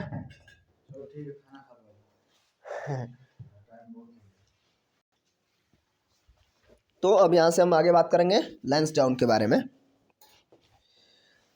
तो इसका 1888 से 94 तक इसका जो है शासनकाल रहा है। शासनकाल या हम कहें तो इसमें बहुत ज़्यादा कुछ नहीं। इसमें ध्यान रखें, प्रिंस ऑफ वेल्स दूसरी बार भारत में आएगा। ठीक है ना, अभी बाद में वो चीज़ें देख लेना, देखो उसी में भी लगा है। और बाकी चीज़ें फैक्ट्री वैक्ट्री अधिनियम तो ठीक है। इसी के समय में सर डुरंड की अध्यक्षता में एक शिष्टमंडल अफगानिस्तान भेजा गया और उसके प्रयास से भारत और अफगानिस्तान के मध्य क्या बनाया गया था? सीमा का निर्धारण हुआ था। सामान्यतः ऐसे पूछ लेता है कि भाई मैकमोहन रेखा या रेडक्लिफ रेखा या डुरंड रेखा ये कहाँ कहाँ है ना, हमारे पड़ोसियों में। तो डुरंड रेखा अफगानिस्तान, भारत प्लस अफगानिस्तान, है ना। और मतलब ये बाउंड्री लाइन की बात हो रही है, अफगानिस्तान। रेडक्लिफ रेखा कौन सा हो जाएगा? भारत और पाकिस्तान, है ना। उसके बाद मैकमोहन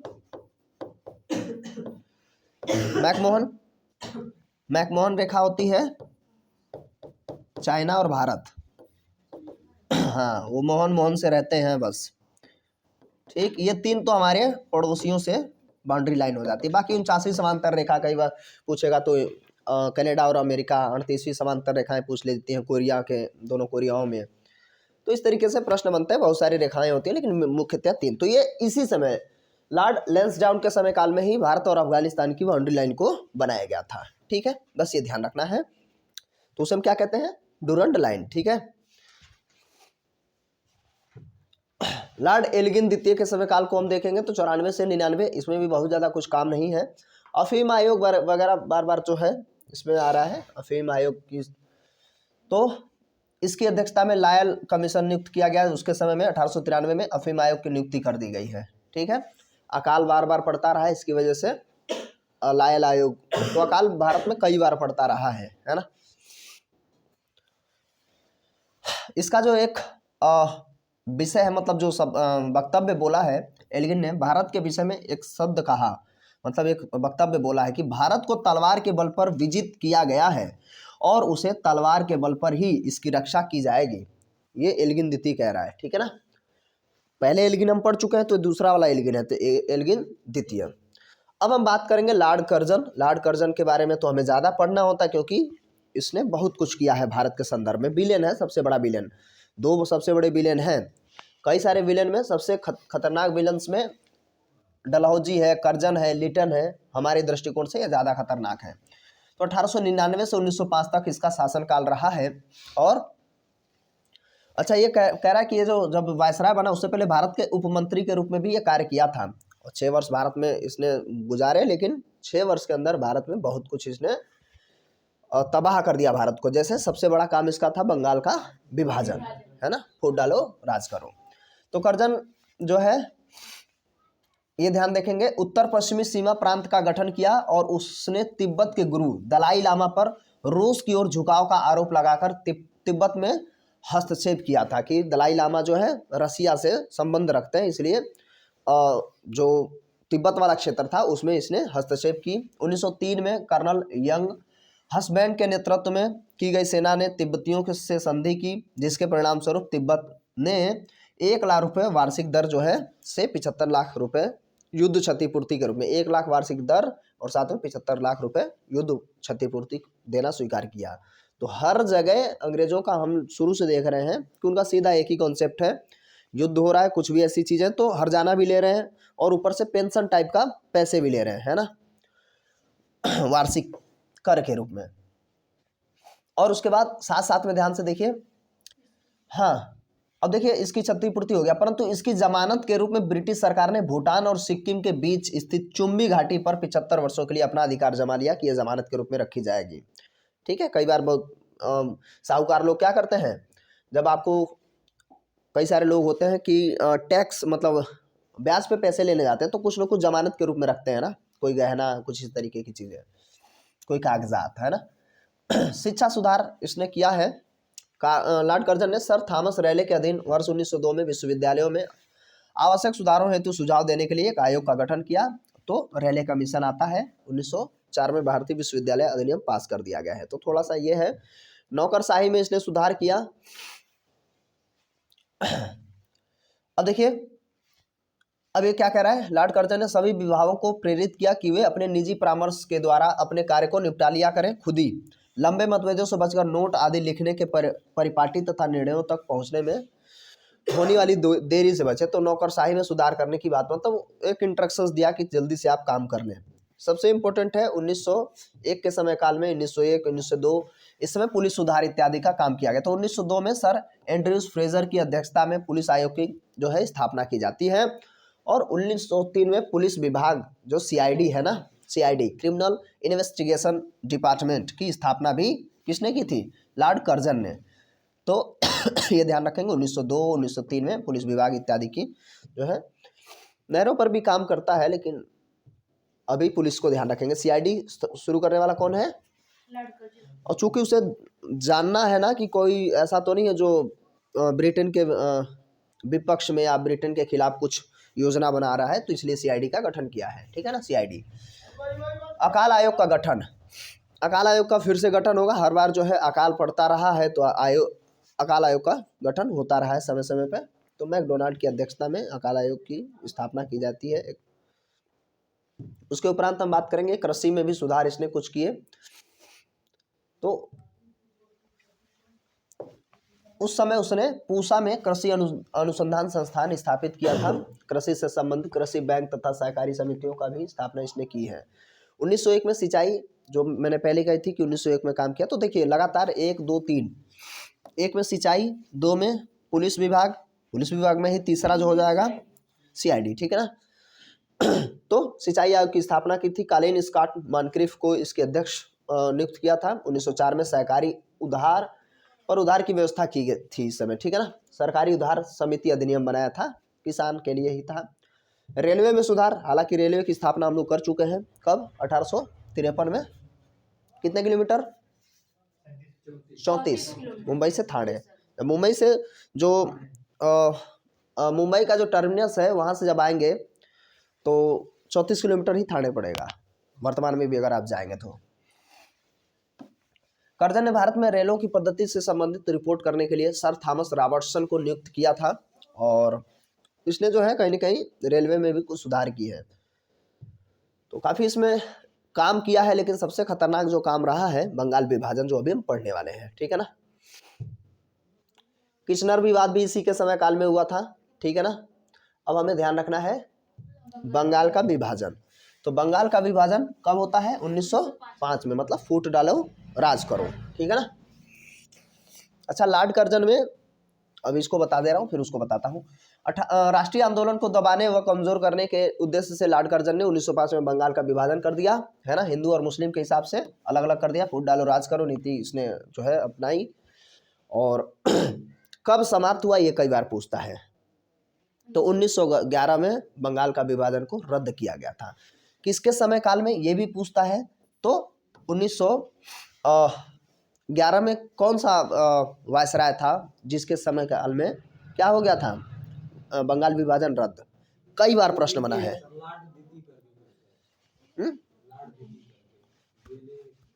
नहीं नहीं, वेले दलित तो बहुत ऊपर है बंगाल का, हार्डिंग, ठीक है ना। हाँ, तो ये ध्यान रखेंगे। अच्छा, एक और जिसे हम कहते हैं पुरातत्व सर्वेक्षण विभाग की स्थापना भी इसी काल में हुई थी, ठीक है ना।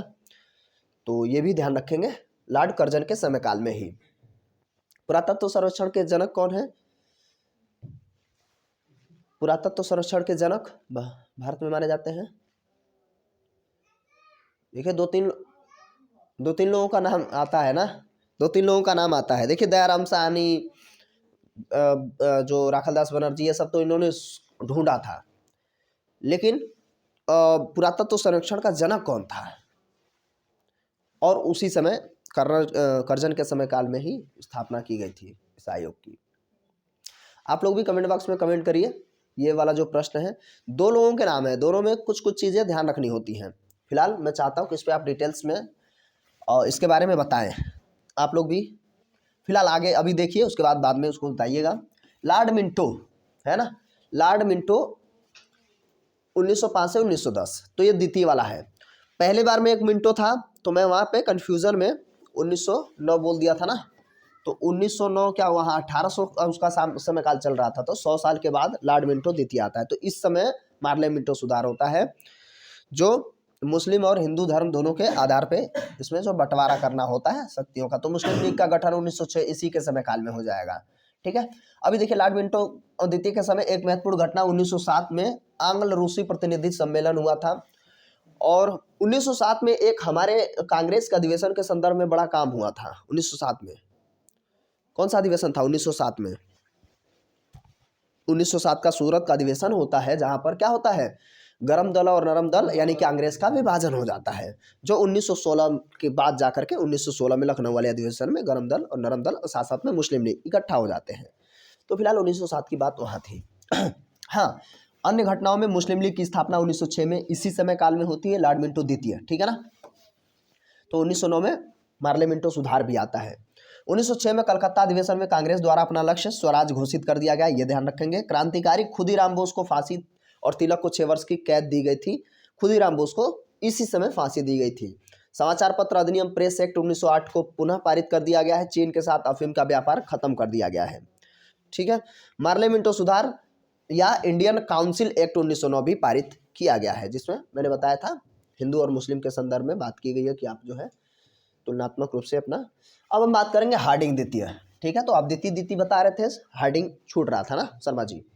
तो लॉर्ड हार्डिंग द्वितीय 1910 से 11, मतलब 1911 में क्या होगा, 11 बोला हूँ ना, 1916 तक, 10 से 16 तक इसका शासनकाल है। 1911 में क्या हो जाएगा, जॉर्ज पंचम आया था 1911 में, भारत की यात्रा की, जिसके स्वागत में दिल्ली में एक भव्य दरबार आयोजन शुरू किया जाता है, और उसी समय 12 दिसंबर 1911 को ये दरबार हुआ था, भव्य दरबार, और दिल्ली दरबार के दौरान बंगाल का विभाजन को रद्द किया गया और इसी समय कोलकाता से दिल्ली को राजधानी भी बनाई गई थी।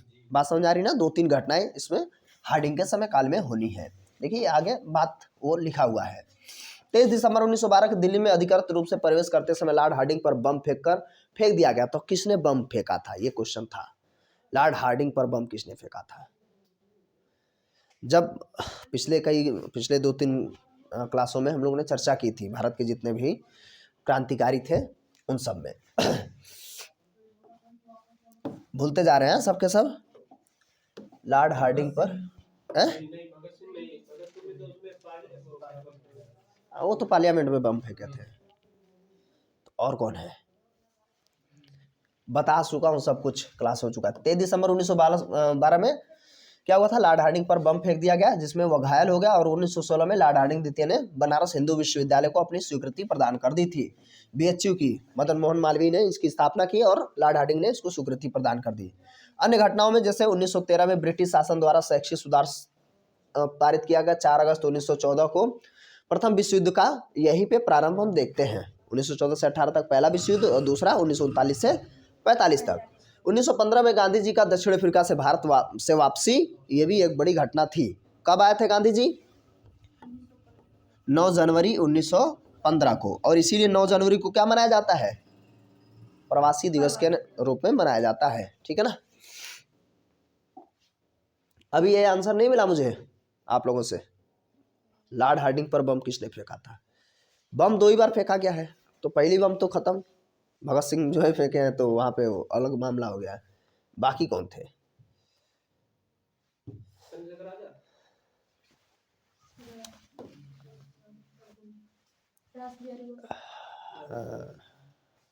ढूंढ रही थी।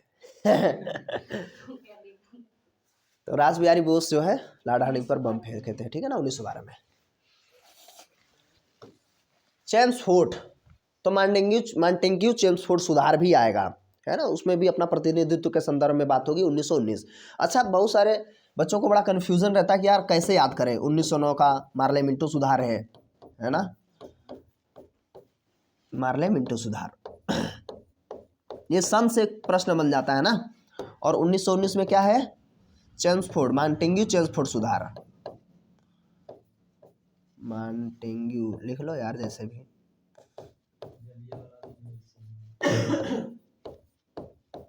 हाँ, समय तो उसी का है। ठीक, तो याद रखने का मैंने तरीका क्या बताया था? जिसमें छोटे छोटे नाम हो छोटा सन, लंबे चौड़े नाम है बड़ा सन। ठीक है ना? काम क्या हुआ? इसमें मुस्लिम प्रतिनिधित्वों की बात होगी, हिंदू मुस्लिम का अलग अलग प्रतिनिधित्व की बात होगी, इसमें भी प्रतिनिधित्व की बात होगी तुलनात्मक रूप से। तो दोनों कहीं ना कहीं काम एक ही था, लेकिन यहाँ पे धर्म की बात स्पेशली रखी गई है। ठीक है ना? तो जॉन मार्ले और लॉर्ड मिंटो वो 2 लोग थे। फिलहाल हम लोग आगे बढ़ते हैं। लॉर्ड चेम्सफोर्ड 1916 से 1921 का समय काल है, और इसके समय काल में कुछ घटनाएं महत्वपूर्ण है, जिसमें से सबसे बड़ी घटना क्या है? 1919 का जलिया। कौन सा डेट है? 13 अप्रैल 1919। ठीक है ना? तो अभी चर्चा करते हैं। प्रथम विश्व युद्ध के समय लॉर्ड चेम्सफोर्ड भारत में गवर्नर जनरल बना दिया गया है, और उससे पहले ऑस्ट्रेलिया में काम वाम करता था। काम हम देखते हैं। 1916 में ही होम रूल लीग की स्थापना होती है ना? और पूना में महिला विश्वविद्यालय की स्थापना भी इसी में होती है। तो होम रूल लीग की स्थापना किसने की थी 1916 में? 1917 में? नहीं, 1916 है, 2 लोगों ने किया था। होम रूल लीग की स्थापना किसने की थी? नहीं, एनी बेसेंट और बाल गंगाधर तिलक। कितना जल्दी बोल रहे हो यार। 1916 में, और उसी समय पूना में जो है महिला विश्वविद्यालय की भी स्थापना होगी, इसी के समय काल में हो रहा है सब। 1917 में शिक्षा पर सैडलर आयोग की नियुक्ति भी, शिक्षा पे बहुत सारे आयोग आते हैं, इसमें सैडलर आयोग भी एक था। 1919 में रॉलेट एक्ट पारित हुआ था, और रॉलेट एक्ट को हम क्या कहते हैं? रॉलेट एक्ट को किस नाम से जाना जाता है? 1919 में रॉलेट एक्ट को क्या कहते हैं? उसी को तो ब्लैक कानून कहते हैं। बिना अपील, बिना दलील, बिना वकील, यही तो सब। हाँ, तो इसी का कहीं न कहीं रॉलेट एक्ट का देखिए कई सारे किताबों में अलग अलग दिखाया गया। अभी तो एक मूवी थी उधम सिंह, उसमें दिखाया गया कि भाई मेला में लोग इकट्ठा हुए थे 13 अप्रैल को 1919 में, लेकिन वास्तव में दो बड़े नेता थे पंजाब के जो रॉलेट एक्ट का विरोध के संदर्भ में उन्हें जेल में, रॉलेट एक्ट के तहत जेल में डाल दिया गया था। नाम क्या है? सैफुद्दीन किचलू, सैफुद्दीन किचलू, किचलू नहीं हो, किचलू, और सत्यपाल मलिक, ये दो बड़े नेता थे। ये दो बड़े नेता थे जिनको रॉलेट एक्ट के तहत, पंजाब के थे, क्या कर दिया गया था? जेल में बंद कर दिया गया था, शक के आधार पर ही, है ना। मतलब कोई एविडेंस नहीं चाहिए, कुछ भी ऐसा, बस बंद कर दो। कारण क्या है? अंग्रेज पूरी तरीके से यहाँ की क्रांति को कंट्रोल करना चाह रहे हैं।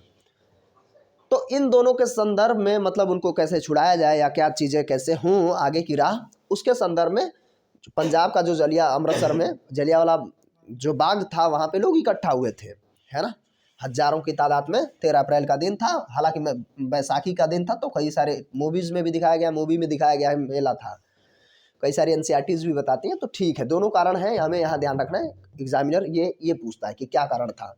तो ये दोनों हमारे सैफुद्दीन किचलू और सत्यपाल मलिक, ये दोनों गिरफ्तार कर लिए गए थे। किसके तहत? रॉलेट एक्ट के तहत। उसके विरोध में, इसको विरोध में ये आयोजन चल रहा था।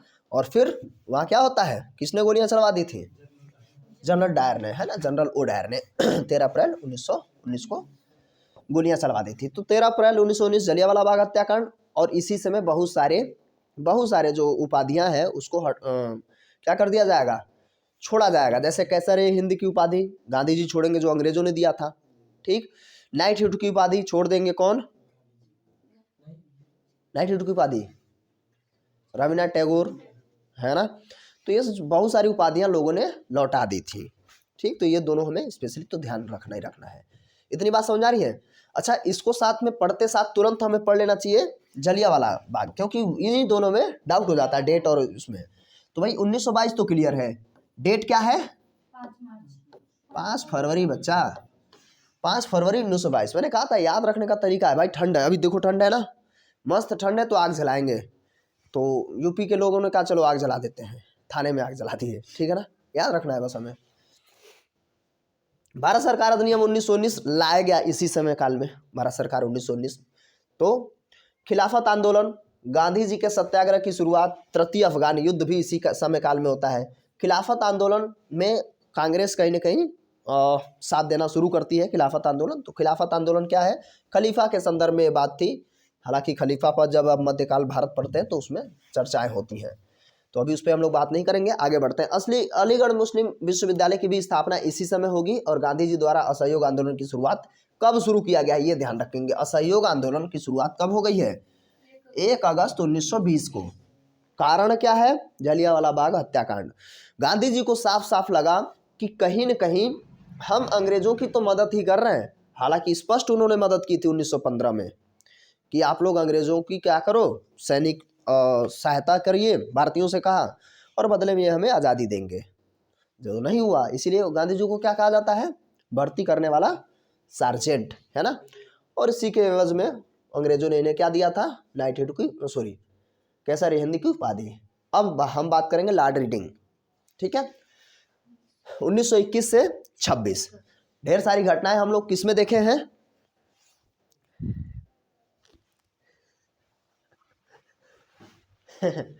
ढेर सारी घटनाएं किसके समय काल में थी? अरे अभी क्या ऊपर पढ़ के आए थे? लॉर्ड हार्डिंग, ठीक है ना भाई। हार्डिंग में ढेर सारी हम घटनाएं यहाँ से वहाँ तक पढ़ के आए हैं। उसके बाद लॉर्ड चेम्सफोर्ड में भी पढ़ के आए हैं। अब हम थोड़ा सा रीडिंग में भी पढ़ेंगे, क्योंकि इस समय बहुत तेजी से उग्र हो चुका है भारतीय राष्ट्रीय आंदोलन। तो इससे प्रश्न अब ज्यादा बनेगा। रीडिंग के संदर्भ में बात करेंगे 21-26, है ना। भारत में आने वाला एकमात्र यहूदी वायसराय था, यहाँ से हमें ध्यान रखना है, यहूदी था, एकमात्र यहूदी। यहूदियों का देश कौन सा है? एकमात्र यहूदी देश इजराइल। इजराइल एक ही मात्र यहूदी देश है वर्तमान में। यहूदी एक धर्म है, हालांकि यहूदी और मुस्लिम धर्म में दोनों में बड़ा तकरार है। क्योंकि उस समय की बात हम करते हैं जब ईसा मसीह की हत्या की गई या उनको मारा गया, तो यहूदियों ने ही मारा था। तो बहुत सारे डिस्प्यूट चलते हैं। इसी की वजह से आप देखेंगे जितने भी मुस्लिम देश हैं उनका जो है इजराइल से नहीं बनता, और इजराइल ऐसा देश है जो चारों तरफ मुस्लिम देश से घिरा हुआ, लेकिन अकेले इतना पावरफुल है कि कोई जल्दी चू नहीं करता है। तो फिलहाल रीडिंग, एकमात्र यहूदी वायसराय। इजराइल से सबसे इंपॉर्टेंट क्या पूछता है, दुनिया का सबसे ज़्यादा तगड़ा खुफिया एजेंसी कौन सी है और तगड़ी होती है? इजराइल की मोसाद, ठीक है ना। तो ये पहले से सुप्रीम कोर्ट में न्यायाधीश वगैरह रहा था, है ना, और अलग अलग आयोग करेगा गठन इसमें लेकिन हमें स्पेशली ध्यान रखना है इसके समय काल में जो घटनाएं घटित हुई। नवंबर 1921 में प्रिंस ऑफ वेल्स की भारत की यात्रा थी, ठीक। CR दास, जिसे हम चित्तरंजन दास के नाम से जिन्हें जानते हैं। फिर मोतीलाल नेहरू द्वारा 1922 में स्वराज पार्टी का गठन किया गया। चौरी चौरा की घटना 5 फरवरी 1922 की घटी, किसके समय काल में? रीडिंग के समय काल में ही, क्योंकि उसका समय काल कितना था?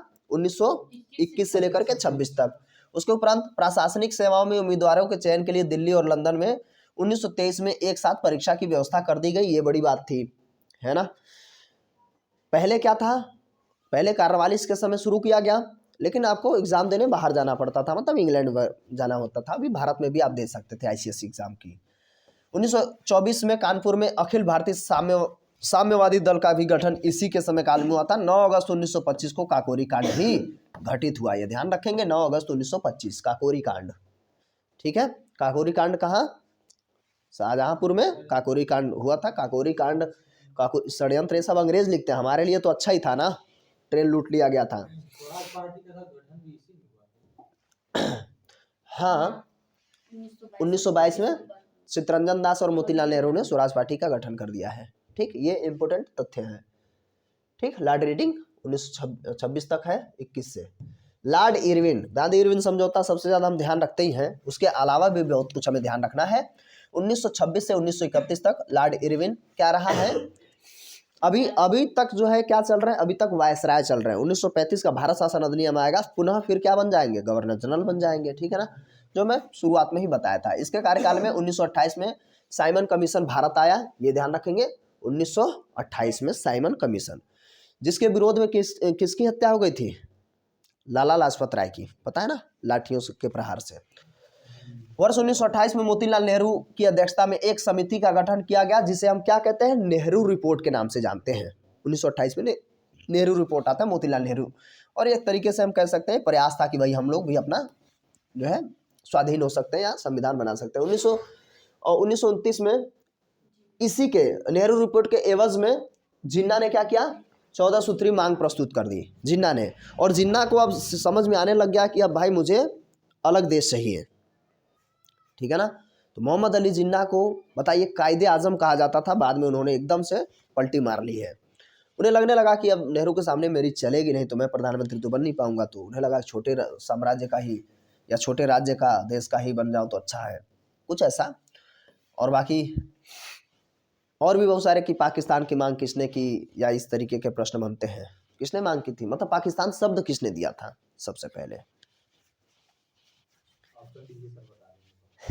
मैं बहुत सारा क्लू दे देता हूँ। ऑक्सफोर्ड यूनिवर्सिटी का वो छात्र था। अभी दिमाग नहीं आ रहा है, चलो दिमाग में लाओ। आगे तो कुछ तथ्य हम देख लेते हैं, और इसीलिए देखिए इम्पोर्टेंट है, इसीलिए मैंने पहले ये सब जो है इन चीज़ों को हम लोगों ने कवर कर लिया। भारत से संबंधित जितने भी क्रांतिकारी या घटनाएं घटित हुई, या जो हमारे क्रांतिकारी थे उनके संदर्भ में ये सब चीज़ें पहले ही हम लोगों ने कवर किया था। 1928 में रॉयल कमीशन जो कृषि से संबंधित थी, इसकी नियुक्ति की गई। 1929 में imperial council of agriculture research की स्थापना इरविन के समय होगा 1929 में। 31 दिसंबर 1929 को कांग्रेस ने अपने लाहौर अधिवेशन में पूर्ण स्वराज की घोषणा कर दी है। ये इंपॉर्टेंट है, 31 दिसंबर 1929 को लाहौर का अधिवेशन है, पूर्ण स्वराज की घोषणा कर दी है।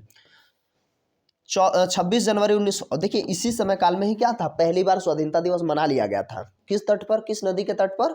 रावी के तट पर, है ना। तो ये क्वेश्चन पूछ लेता है, इसीलिए हम 26 जनवरी का इंतजार करने लग जाते हैं। अब आगे देखिए इसमें क्या है, आयोजन किया जाएगा उसी के दौरान 26 जनवरी 1930 को, ठीक है। तो जिसकी वजह से हम 26 जनवरी का इंतजार कर रहे थे, 1950 तक इंतजार किए, है ना, संविधान तो बन गया था। तो 26 जनवरी 1930 को संपूर्ण देश में क्या मना लिया गया, स्वतंत्रता दिवस। 12 मार्च 1930 को गांधी द्वारा सविनय अवज्ञा आंदोलन को प्रारंभ किया गया है। 12 मार्च 1930 को सविनय अवज्ञा आंदोलन, ठीक है ना।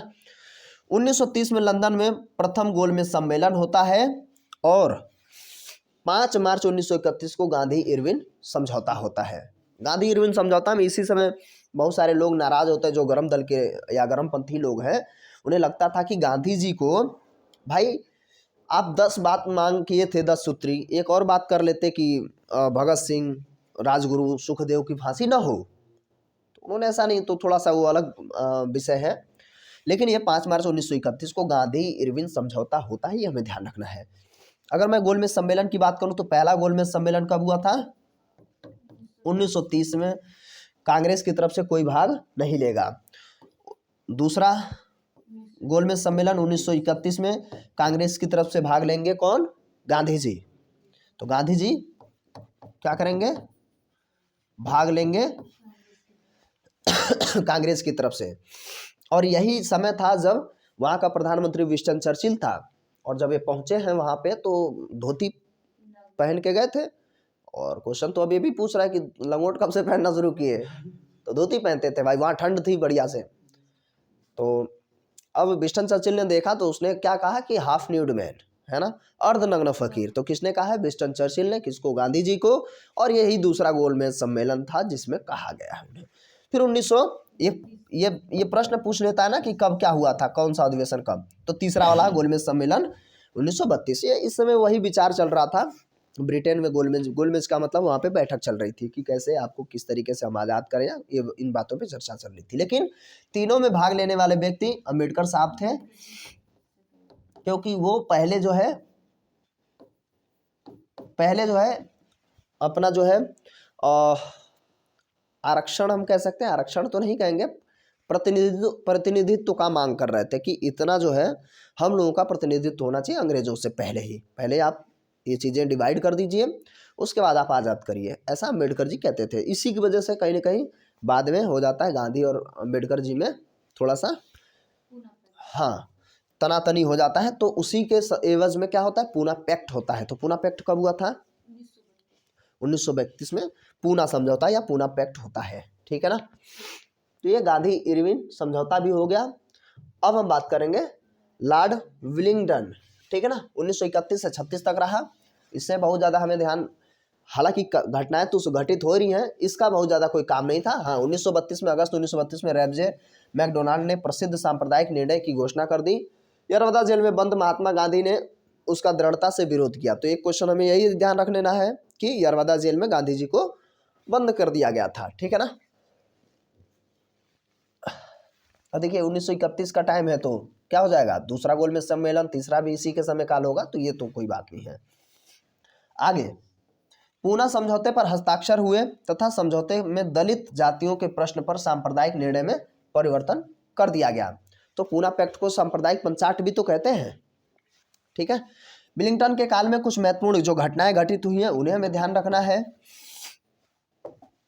तृतीय गोलमेज सम्मेलन हो गया 1932 में, इंडियन मिलिट्री एकेडमी देहरादून में स्थापित हो गया है, ठीक है ना, देहरादून में आज भी है इंडियन मिलिट्री एकेडमी। और कैम्ब्रिज विश्वविद्यालय के छात्र, ओह मैं गलती से कुछ बोला था ना, क्या बोला था, ऑक्सफोर्ड बोला था, कैम्ब्रिज था। हाँ, अभी देखिए आप लोग इसका आंसर भी नहीं किए थे फिलहाल, हाँ मुझे तो पता था, आगे है चौधरी रहमत अली पाकिस्तान शब्द को गढ़ा था पहली बार, ठीक है ना। ये बहुत बार प्रश्न बना है, आप लोगों को भी बताया तो था ही मैं, लेकिन हो जाता है दिमाग से स्किप। 1934 में आचार्य नरेंद्र देव और जयप्रकाश नारायण द्वारा सोशलिस्ट कांग्रेस पार्टी की स्थापना की गई है। और इनको क्या कहते हैं, जयप्रकाश नारायण को लोकनायक, ठीक है ना। 1935 में भारत सरकार का अधिनियम स्वीकृत कर लिया गया है और 1935 में बर्मा का भारत से अलग होना तय हो गया। 1936 में अखिल भारतीय किसान सभा का भी गठन कर दिया गया। 1936 में बिहार तथा क्वेटा में भयंकर भूकंप आया था, ये कुछ महत्वपूर्ण घटनाएं घटित हुई हैं और ध्यान रखेंगे इसी के समय काल में ही क्या हुआ था, विलिंगटन के समय काल में ही पाकिस्तान शब्द को गढ़ा गया है। लॉर्ड लिनलिथगो 36 से 44। अब चूंकि लॉर्ड लिनलिथ को फिर से क्या हो जाएगा, गवर्नर जनरल मान लिया जाएगा, क्योंकि 35 से फिर वायसराय पद हटा दिया गया है। भारत सरकार ने 1935 के अधिनियम का ढांचा बनाने में उसका महत्वपूर्ण योगदान था। अब एक चीज ध्यान रखेंगे, 1935 का जो भारत शासन अधिनियम आता है वो संविधान की जननी है। हम बहुत सारी चीजें 1935 का ही लेकर के अपने संविधान में रखे हैं, है ना। जो बेसिक ढांचा है वो वही है, बाकी चीजें हम थोड़ा सा करेक्शन इधर उधर देशों से किए हैं। 1935 के अधिनियम के तहत पहला आम चुनाव वर्ष 1936-37 में संपन्न हो गया था। 1 सितंबर 1939 को दूसरा विश्व युद्ध प्रारंभ हुआ, जो 45 तक चलना है ना, 45 तक चलेगा, ठीक। तो कब खत्म हो जाएगा वो भी 9 अगस्त 1945 को, क्योंकि पहला बम गिरा दिया जाएगा 6 अगस्त। थोड़ा सा मैं द्वितीय विश्व युद्ध के बारे में बात कर रहा हूँ। पहला बम गिराया जाएगा कहाँ पर, हिरोशिमा में। अमेरिका बम गिराता है जापान पर। तो 6 अगस्त 1945 को बम गिराता है। कुछ मामला ऐसा हो गया था, है ना, वो मामला जानते ही आप लोग, लेकिन चलिए ठीक, हम उस पर चर्चा नहीं करेंगे। तो 6 अगस्त को गिरा था, बम का नाम क्या है, लिटिल बॉय। उसके बाद 9 अगस्त 1945 को नागासाकी पर, उस बम का नाम क्या है, फैटमैन, ठीक है ना। तो विश्व युद्ध प्रारंभ हुआ और खत्म हो गया 9 अगस्त को। अब हम बात करेंगे, अच्छा, इस युद्ध में भारतीयों का सक्रिय सहयोग प्राप्त करने के उद्देश्य से लॉर्ड लिथगो ने भारतीय नेताओं के समक्ष अगस्त प्रस्ताव रखा कि अगस्त प्रस्ताव मतलब आइए बातचीत करते हैं और फिर से आप लोग मुझे सहयोग दीजिए। विश्व युद्ध में धुरी राष्ट्र और मित्र राष्ट्र थे ना, तो उनमें शामिल होने के लिए, शरीक होने के लिए। तो 8 अगस्त 1940 को क्या हुआ था, अगस्त प्रस्ताव हुआ, ये ध्यान रखेंगे, जिसमें भारतीयों को प्रलोभित करने का बहुत ज़्यादा जो है प्रयास किया गया, ठीक है ना। लिनलिथगो के काल के अन्य महत्वपूर्ण जो घटनाएं, 8 अगस्त 1940 यानी अगस्त प्रस्ताव किससे संबंधित है, बस ये समझिए, भारतीयों का द्वितीय विश्व युद्ध में सहयोग प्राप्त करना, ठीक। पहली बार वर्ष 1940 में पाकिस्तान की मांग तथा गांधी जी द्वारा सत्याग्रह प्रारंभ कर दिया गया है। ये बात, फॉरवर्ड ब्लॉक की स्थापना इसी समय हो जाएगी, है ना, 42 में, फिर 43 में हम आगे देखते हैं फॉरवर्ड ब्लॉक की स्थापना होती है, रास बिहारी बोस। 43 में, 44 में जाकर के 44 से 45 तक कंप्लीट हम देखते हैं उसमें।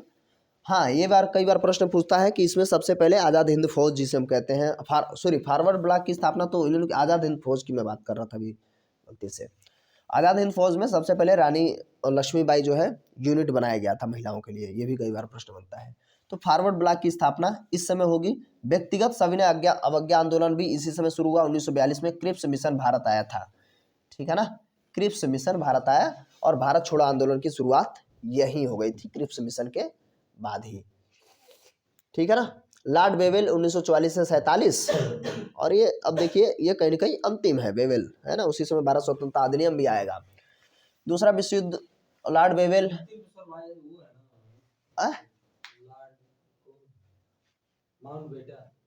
वो तो 50 तक रहेगा ना, आएगा 47 में, वो अभी 47 में हटेंगे, तो इसी के समय काल में चीजें शुरू हो जाती हैं। तो देखिए, विश्व युद्ध समाप्त हो गया। शिमला सम्मेलन 25 जून 1945 को वेवेल द्वारा बुलाया गया था, परंतु जिन्ना की हठधर्मिता के कारण असफल रहा। तो शिमला समझौता जिन्ना और मतलब कांग्रेस और मुस्लिम लीग के बीच में होना था। जब इंग्लैंड में मजदूर दल सत्ता में आया तो भारत में प्रांतीय विधानसभाओं के नए चुनाव कराने की आज्ञा दे दी गई। मार्च 1946 में कैबिनेट मिशन भारत आएगा, जिसका काम ही यही है कि कैसे हम भारत को फ्री करेंगे, आज़ाद करेंगे, जिसमें Lord Pethick Lawrence, Sir Stafford Cripps और एवी अलेक्जेंडर शामिल थे। ये बहुत बार प्रश्न बनता है कि कैबिनेट मिशन में 1946 में कौन कौन शामिल थे, तो पैथिक लॉरेंस, एवी अलेक्जेंडर और स्टेफोर्ड क्रिप्स। और चूंकि क्रिप्स अध्यक्ष हैं तो इसीलिए इसे क्रिप्स मिशन भी कहते हैं, ठीक है ना। इस योजना के अंतरिम सरकार की व्यवस्था की गई थी।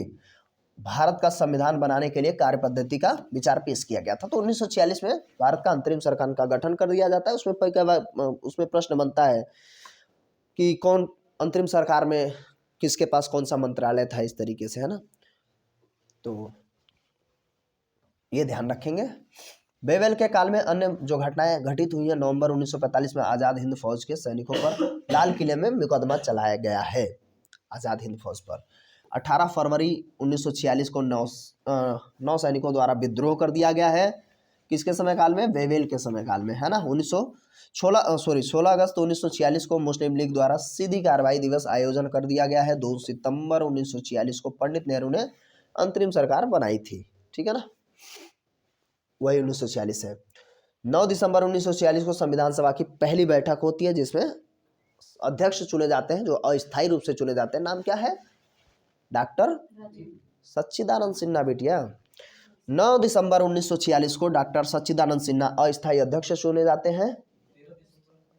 इधर देखते रहिए। और अगले 2 दिन बाद 11 दिसंबर 1946 को डॉक्टर राजेंद्र प्रसाद स्थायी अध्यक्ष बनते हैं। 13 दिसंबर वाली बात अगर आप कह रहे हैं तो उद्देशिका है वो, है ना, प्रस्तावना पेश किया गया, ठीक, किसके द्वारा?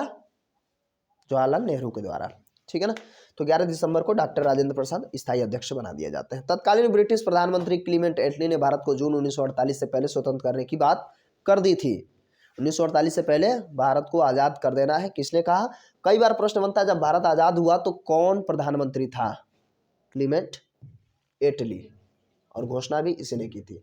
अब लॉर्ड माउंटबेटन का काम ही यही है कि भारत को आज़ाद कराना है, कैसे उसको सत्ता हस्तांतरित करना है ना। तो लॉर्ड माउंटबेटन 48 तक रहेगा, 47 से 48, ठीक है ना, क्योंकि फिर हम आज़ाद हो जाएंगे तो वहाँ से काम खत्म।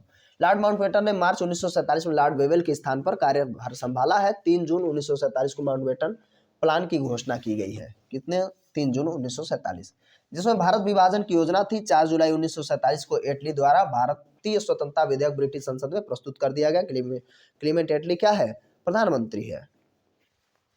18 जुलाई 1947 को ब्रिटिश संसद द्वारा पारित कर दिया गया था, जो बिल विधेयक पास किया गया है।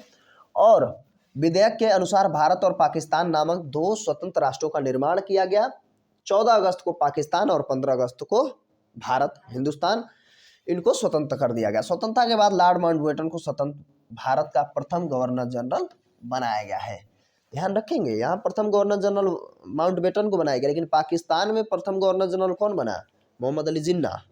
समझ पा रहे ना। सी राजगोपालाचारी, चक्रवर्ती राजगोपालाचारी, जो क्या होंगे?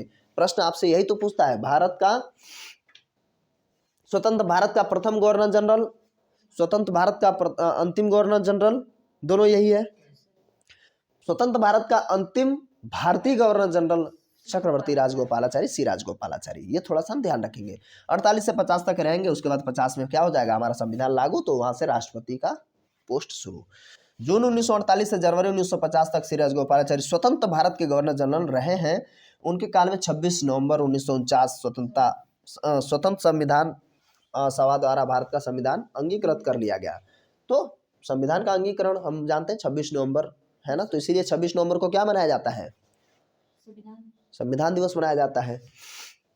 और 26 जनवरी 1950 को संविधान लागू कर दिया गया। वह भारत के अंतिम गवर्नर जनरल थे, भारतीय, ठीक। हालांकि भारतीय में रहेगा तब भी, और अंतिम तो है ही है, प्रथम ये रहेगा स्वतंत्र भारत के प्रथम गवर्नर जनरल लॉर्ड माउंटबेटन, ठीक है। तो यहाँ तक हमारी जो है कहानी हो गई खत्म। हम लोग कहाँ से कहाँ तक पढ़े हैं? हम लोग पढ़े हैं 1772 से लेकर के 1950 तक, सभी गवर्नर, गवर्नर जनरल, वायसराय, ये सभी, ठीक है ना। तो ठीक है, इसको 102 बार आप लोग देख लीजिएगा रिपीट करके, चीज़ें मोटा मोटी जो है, जो क्वेश्चन बनते हैं क्लियर हो जाएंगे। और ये रिवीजन के तौर पे इसको हम लोगों को लेना ही था। तो इस वीडियो में इतना ही, कैसा लगा कमेंट करके जरूर बताइए। और चैनल पे नए तो सब्सक्राइब कर लीजिए, बेल आइकन को प्रेस करिए। मिलते हैं अगले वीडियो में, तब तक के लिए नमस्कार, जय हिंद, जय भारत।